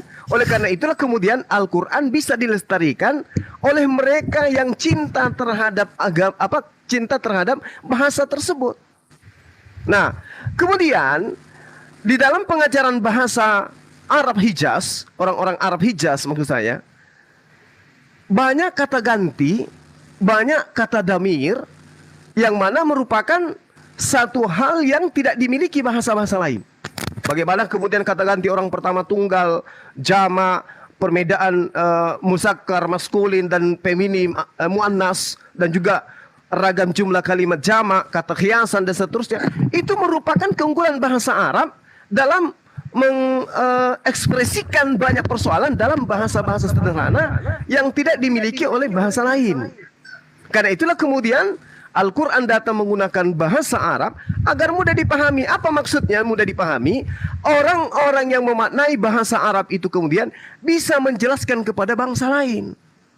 Sedangkan yang terjadi terhadap kitab suci lain, begitu ada ahli bahasa kemudian tidak ada yang menjadi penopang. Terjemahan lama, terjemahan baru, terjemahan ini, terjemahan itu tidak saling mendukung dalam hal kemurnian daripada firman Tuhan yang datang sebelumnya. Nah, inilah yang menjadi keunggulan Al-Quranul Karim. Sehingga ketika kita melihat kenapa bahasa Arab, ya itu dia. Bahasa Arab dilestarikan, semua bahasa-bahasa di dunia ini yang kemudian pemaknaannya tentang ketuhanan itu bisa dikandung dalam bahasa Arab. Kalau dikatakan mudah, ya memang mudah. Karena memiliki kaidah. Hanya saja di antara manusia, bahkan di Islam itu sendiri, ada yang apa istilahnya nih? Ada yang kemudian ogah untuk belajar tentang Al-Qur'anul Karim. Mereka hanya apa yang dilakoni oleh orang tuanya itulah yang diikutin. Padahal Al-Qur'an itu dikatakan zalikal kitabul la raiba fihi hudal lil muttaqin. Al-Qur'an itu tidak ada keraguan bagi orang-orang yang bertakwa. Kenapa orang bertakwa ini tidak tahu kepada Al-Qur'an? Karena mereka memahami Al-Qur'an itu. Nah, sementara yang lain mereka hanya mengaminkan. Nah, itulah makanya saya katakan tadi bahwasanya tidaklah harus menguasai Al-Qur'anul Karim untuk menjadi syarat untuk beriman. Kenapa? Ketika orang-orang Islam itu memahami tentang tauhid, tentang Allah, mereka sudah ngerti. Meskipun mereka tidak mengerti bahasa Quran. Mereka sudah tahu Allah itu satu, tiada Tuhan selain Dia. Dan apakah itu terbantahkan dengan Al-Quran? Tidak. Rasulullah Muhammad SAW itu adalah utusan Allah dan adalah Nabi Allah. Apakah itu kemudian tidak termaktub dalam Al-Quran? Termaktub dalam Al-Quran. Sehingga imannya mereka kuat dikarenakan pemahaman itu. Meskipun mereka tidak memahami Al-Quran sama seperti orang-orang yang terpelajar memahami Al-Quran. Saya kira seperti itu saudara-saudara saya ya. Mengapa Al-Quran itu menggunakan bahasa Arab? Karena bahasa Arab itu adalah bahasa yang dicintai oleh kaumnya itu sendiri. Sementara kita lihat bagaimana Nabi Musa menerima Torah, kemudian Nabi Isa menerima Injil. Bahasa-bahasa yang mereka gunakan itu ditinggal oleh kaumnya. Al-Quran dalam bahasa Arab itu tidak pernah sedikit pun ditinggal oleh kaumnya. Saya kira begitu dari saya. Sekian. Terima kasih. Iya. Oke, terima kasih Bang Zuma. Tapi gini, kalau mengenai kenapa iblis mencobai Tuhan, ya, iblis pun sebelum Yesus datang di dunia sebagai manusia sudah berbicara iblis itu berbicara dengan Tuhan. Jadi kalau kita pelajari itu, iblis pun itu tunduk kepada Tuhan itu sendiri. Kalau kita mau bahas itu nanti panjang. Aku mau makan siang sih sebenarnya nih. Saya sangat senang dengan Bro Irfan apa? Burhanuddin. Diskusi Burhanuddin. Dan Masya juga Allah, Bang Nevlos, juga host, juga Bang Suma, ada Bang Hadid, Masya Allah. Cok Meda, dan juga Dharma. Nanti next lagi saya ingin ngobrol ya, masih banyak sih yang saya ingin tanya. Tapi ini Masya Allah, tabarakallah. Jam makan siang, jadi terima kasih ya untuk hari ini. Izan, Ustaz Juma, Izan, an adu'ulak. Wali jami'. Damai sejahtera ya semua. Nah, Assalamualaikum warahmatullahi wabarakatuh. Satu Indonesia. Oke. Ya, makasih Bang Yosi, sehat selalu. Makasih Bang Yosi. Bang Juma, izinkan saya memohonkan doa kepada Allah. Fadal sih. Untuk semuanya di sini mudah-mudahan Allahumma ja'al mubarakan muayyadan mansuran hadiyan mahdiyan nafi'an linnas wal umami ajma'in ya arhamar rahimin ya arhamar rahimin ya arhamar rahimin. Masya Allah, tabarakallah Ustaz, jazakallah khair Ustaz Zuma, Masya Allah. Oke, gimana bro? Gimana apa yang mau tanya? Silakan Bang Abu Hadid, yang ada yang mungkin mau disampaikan ke Bang Yosi. Saya mau bilang sama Yosi, terus belajar. Semoga Allah lembutkan hatinya dan menerima Islam sebagai satu-satunya ajaran yang benar. Amin. Istajib doana ya Rabb. Istajib doana ya Rabb. Istajib doana ya Rabb. Tetap belajar. Apapun sampai kapanpun tetap masih belajar. Artinya kita masih saling menghargai lah. Dan saya sangat senang dengan sahabat-sahabat semua di sini ya. Salam kenal semua ya. Karena saya dari tadi nggak pernah dapat namanya penghujatan di sini ngobrol dengan saya. Jadi saya sangat berterima kasih. Masya Allah, tabarakallah Bang Yosi, tabarakallah. Karena saya senang saudara pun ingin saya jadi seperti saudara, itu saya hargai. Dan saya pun senang. Saya pun dalam hati saya senang kalau saudara pun mendapatkan kebenaran, kan begitu. Artinya kita saling hargai dan kita saling bertukar pikiran, itu sangat baik. Diskusi itu yang begini yang sangat saya suka. Jadi ada ilmunya. Enggak seperti berantem. Seperti An-Nahl tadi kan, berantem. Kalau kita pakai An-Nahl tadi, ada yang berantem itu di luar dari kitab itu sendiri kan. Udah lari dari kitab itu. Jadi saya sangat senang hari ini. Terima kasih semua. Kalau ya. berantem, Semoga diberkati. kalau berantem besok kita sewakan apa? Kita sewakan ring saja Bang Yosi. Kalau berantem kita Siapkan sewakan ring, saja. siapkan ring. Sekalian wasit. Tabarakallah. Besok kalau ada yang berantem siapkan ring, siapkan ring. Saya mau makan siang Siap. dulu. Aduh, belum masak. Ya udah makan dulu. Ngana makan dulu. Aduh, sobat suar ngana itu kita udah lihat ini. Sobat suar ini, sobat suar. Iya. Santai. Yuk, Makasih. semua ya. Udah pada makan siang belum nih? Udah pada makan Iya. siang belum? Masya Allah, Bang Ya, oke, Yosi udah makan makasih siang Bang belum? Yosi. Makasih ya. Bang Yosi, ya. Oke, Saudara Eki, thank you atas dukungannya. Ya, makasih. Salam kenal. Masya Allah. Ini saya follow ya bro, yang ada di sini saya follow, yang belum Siap, insya Allah, tabarakallah Bang Yosi, Masya Allah, tabarakallah. Allah yahdik, insya Allah. Allahu yahdik.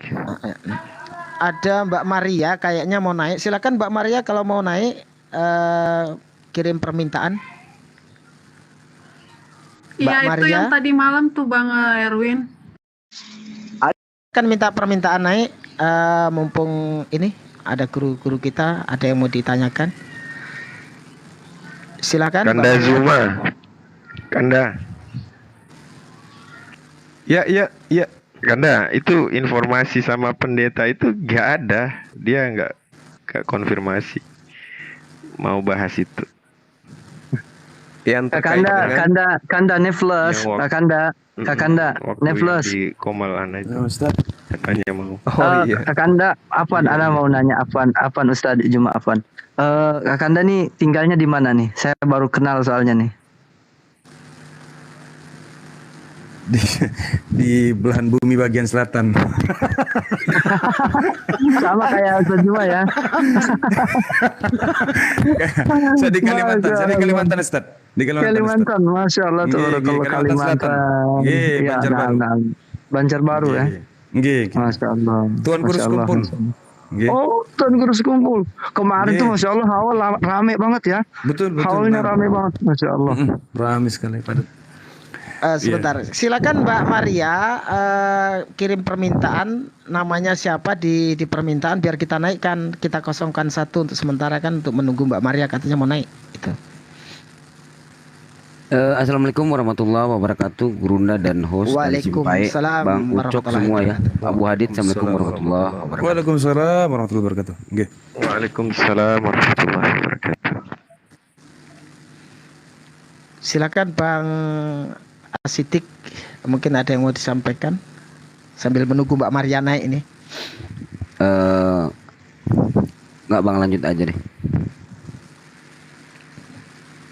Ya, saya lagi hanya ingin menyampaikan sedikit hal yang bergejolak di hati saya, bahwa saya tetap bertahan dengan dugaan saya bahwa bahasa Arab itu adalah bahasa pertama yang digunakan oleh Adam. Saya tetap dengan dugaan itu. Karena belum ada jawaban terhadap pertanyaan saya, jikalau memang bahasa Arab itu adalah bahasa serapan, turunan dari bahasa Semit, maka seandainya jumlah seluruh bahasa Semit sekitar 5 juta, lalu kemudian bahasa Arab itu 10 juta, 5 juta kata serapannya itu menyerap dari mana? 5 juta lagi dia menyerap dari mana?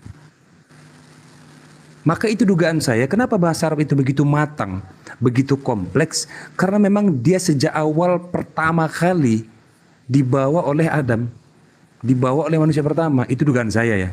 Saya tetap bertahan dengan dugaan itu, walaupun memang ada beberapa guru-guru yang menghimbau kepada saya, jangan diteruskan lagi, jangan dikembangkan lagi. Nah, itu yang mau saya sampaikan ini tadi karena terkait dengan bahasa Arab, kan gitu ya. Silakan yang lain, Tuan Guru.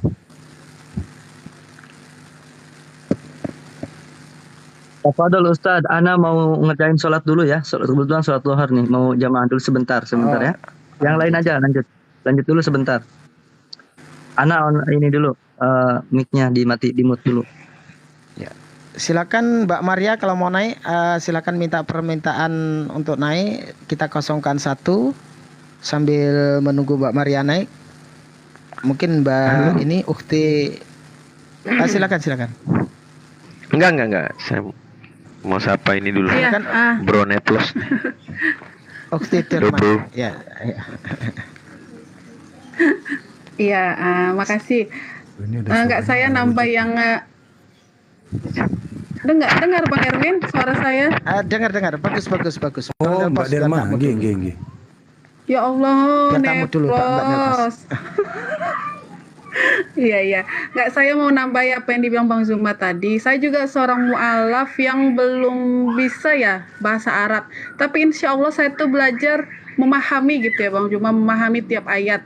Karena gini, ada kemarin katanya dia murtadin yang 2 kali khatam Al-Quran, terus pulang hajah, dia perempuan, pulang naik haji, dia seorang hajah, langsung murtad. Saya hanya bilang gini sama dia, mau 1000 kali pun dia khatam, kalau dia tidak paham setiap ayat yang ada di Al-Quran itu, dia pasti akan murtad gitu loh.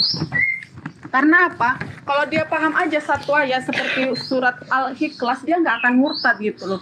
Jangan membanggakan tentang khatamnya, tapi banggalah tentang pemahaman tiap ayat gitu loh. Karena kan di surat Al-Ikhlas itu udah jelas gitu kan, Allah tuh esa, Allah tuh tempat bergantung, Allah tuh tidak beranak dan tidak diperanakkan, dan Allah tuh tidak setara dengan apapun gitu loh kan. Jadi orang yang sudah khatam 1000 kali pun kalau dia tidak paham makna dari tiap ayat itu, bisa aja sih dia jadi seorang murtad gitu, jadi murtadin gitu ya.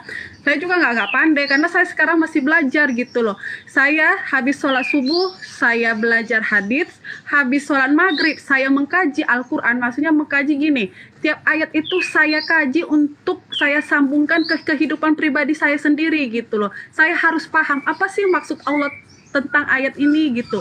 Saya cara belajarnya seperti itu. Habis Isya baru saya belajar ngaji gitu.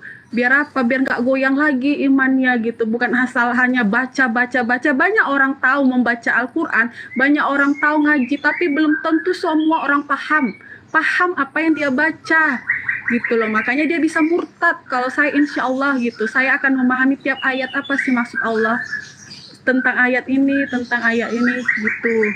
Saya menambahkan apa yang dibilang Bang Zuma tadi.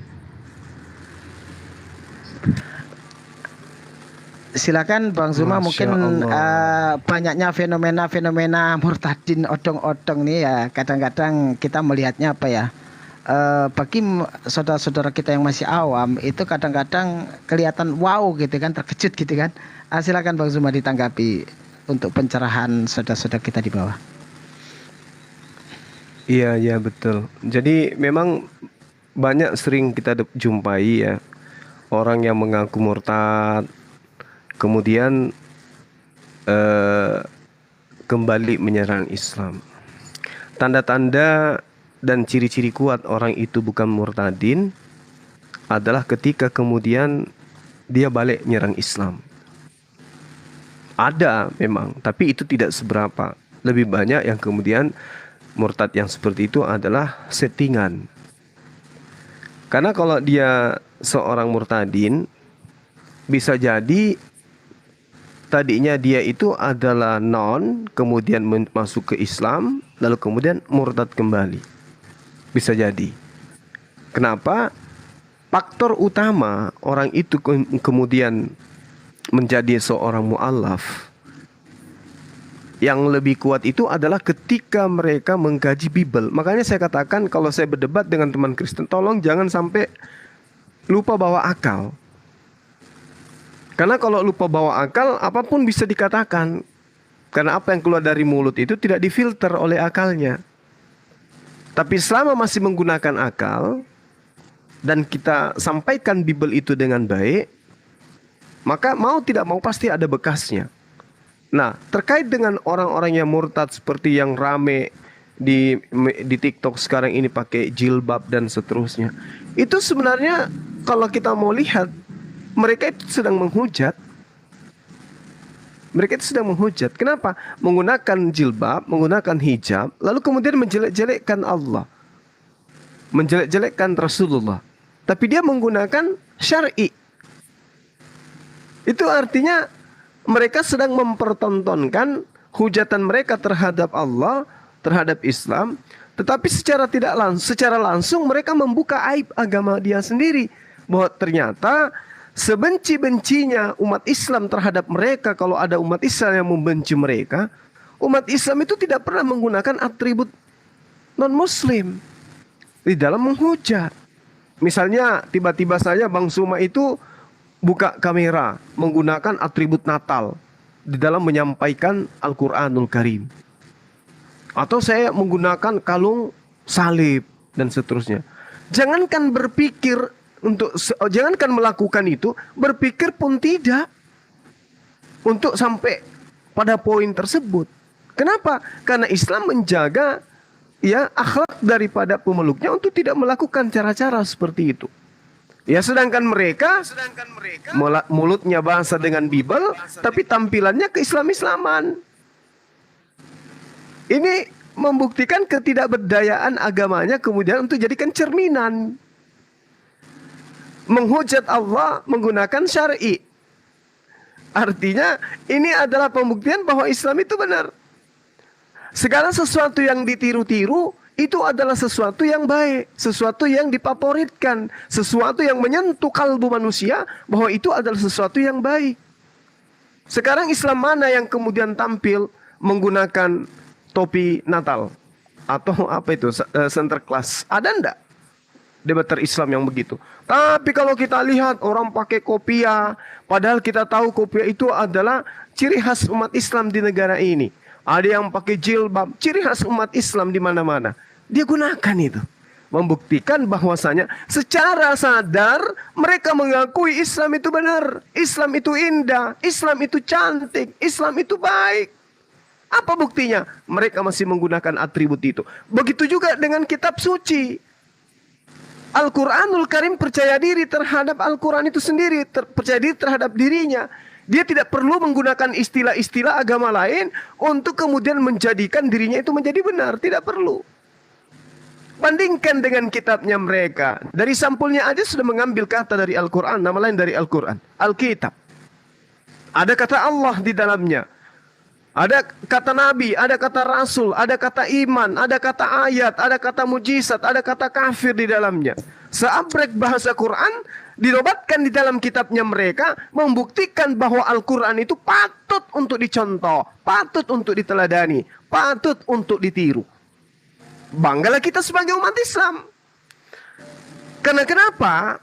Al-Quran terjemahan tidak ada istilah-istilah ketuhanan dari aspek mereka, dari sisi mereka. Tidak ada terjemahan bahasa Indonesia, karena terjemahan Indonesia, karena umat Islam itu tahu bahwa Kristen itu adalah agama dari Yunani.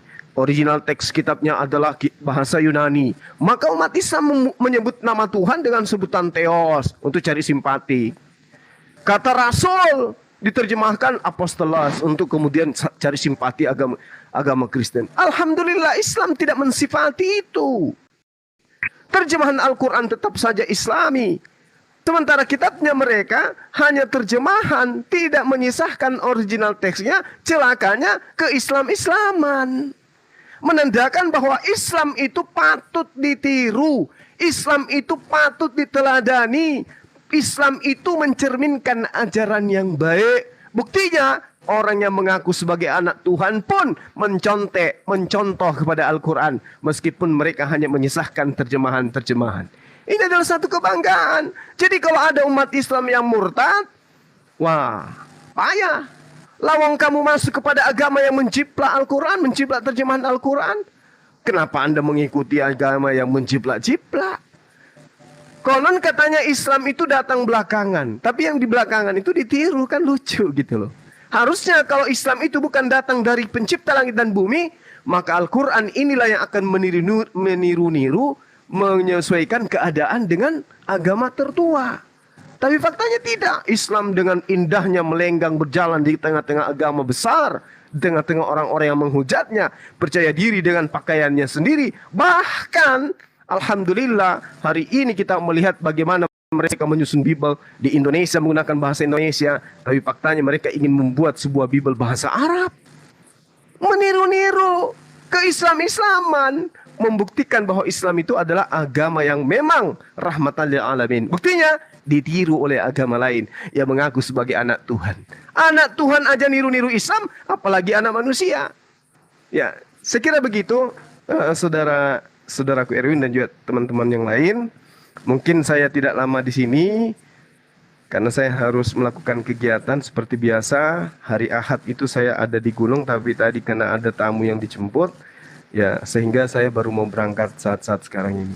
Terima kasih Bang, terima kasih sahabatku semua, adik-adikku semua yang ada di sini. Siap. Bang Unco, ya sahabat Irfan, Burhanuddin. Terima kasih banyak. Terima kasih banyak Bang Zuma. Sehat sampai, Masya Allah.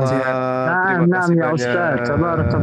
Dan insya Allah sebentar malam kalau jaringan saya baik, saya akan gabung lagi di Komal Bang Erwin. Jadi teman-teman yang ada di bawah, follow Bang Erwin ya. kita akan masuk di sini. Siap. Siap, Senpai. Oke ya, makasih ya. Saya pamit ya sahabatku semua ya. Ya, jazakallah khair.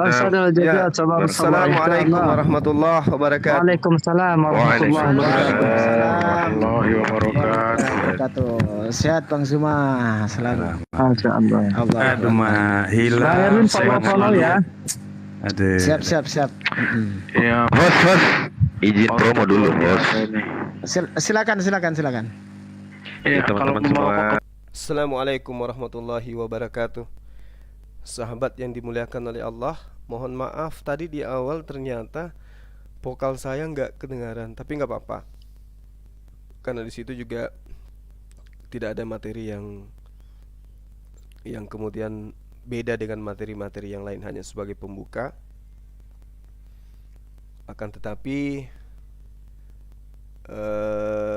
dengan berjalannya waktu ya, materi-materi sajian kita itu berbobot dengan maksudnya beberapa teman-teman kita yang kemudian menjadi penguat dalam barisan apologet. Ada beberapa kajian yang kita bahas tadi yang pada intinya semua untuk memperkuat akidah kita ya di tengah-tengah rombongan para misionaris, untuk kemudian menjatuhkan marwah Islam di tengah-tengah mereka. Dan yang menarik tadi terkait dengan bahasan Al-Quranul Karim. Kenapa Al-Quran itu menggunakan bahasa Arab, lalu kemudian terkait dengan bahasan tentang debat di Islam itu diperintahkan untuk menyampaikan dengan cara-cara baik, kecuali kepada orang-orang yang zalim di antara mereka. Saya kira begitu sahabat-sahabat sekalian. Kiranya Allah memberikan petunjuk senantiasa kepada kita agar kita istiqomah, dijauhkan dari mara bahaya, dimudahkan urusan kita yang terkait dengan urusan yang baik, ya, baik urusan tentang duniawi kita maupun terkait dengan urusan akhirat kita. Anak-anak kita dijadikan sebagai anak yang soleh dan solehah, dan juga kita sebagai hamba Allah diberikan kelembutan hati untuk kemudian menerima semua ajaran, yang mana ajaran itu terfokus kepada pembelajaran Al-Quranul Karim dan hadis sahih. Oke sahabatku, saya pamit untuk diri. InsyaAllah sebentar malam kita kembali berkumpul ketika kemudian ada materi yang perlu dibahas dan juga signal saya di gunung itu ada baik. Subhanakallahumma wa bihamdi, asyhadu an la ilaha illa anta, astaghfiruka wa atubu ilaih. Salam tauhid, salam satu Tuhan, Allahu Akbar. Assalamualaikum warahmatullahi wabarakatuh. Terkait ada yang mau dicabut ininya ya, ada yang mau dicabut kunci birunya ya.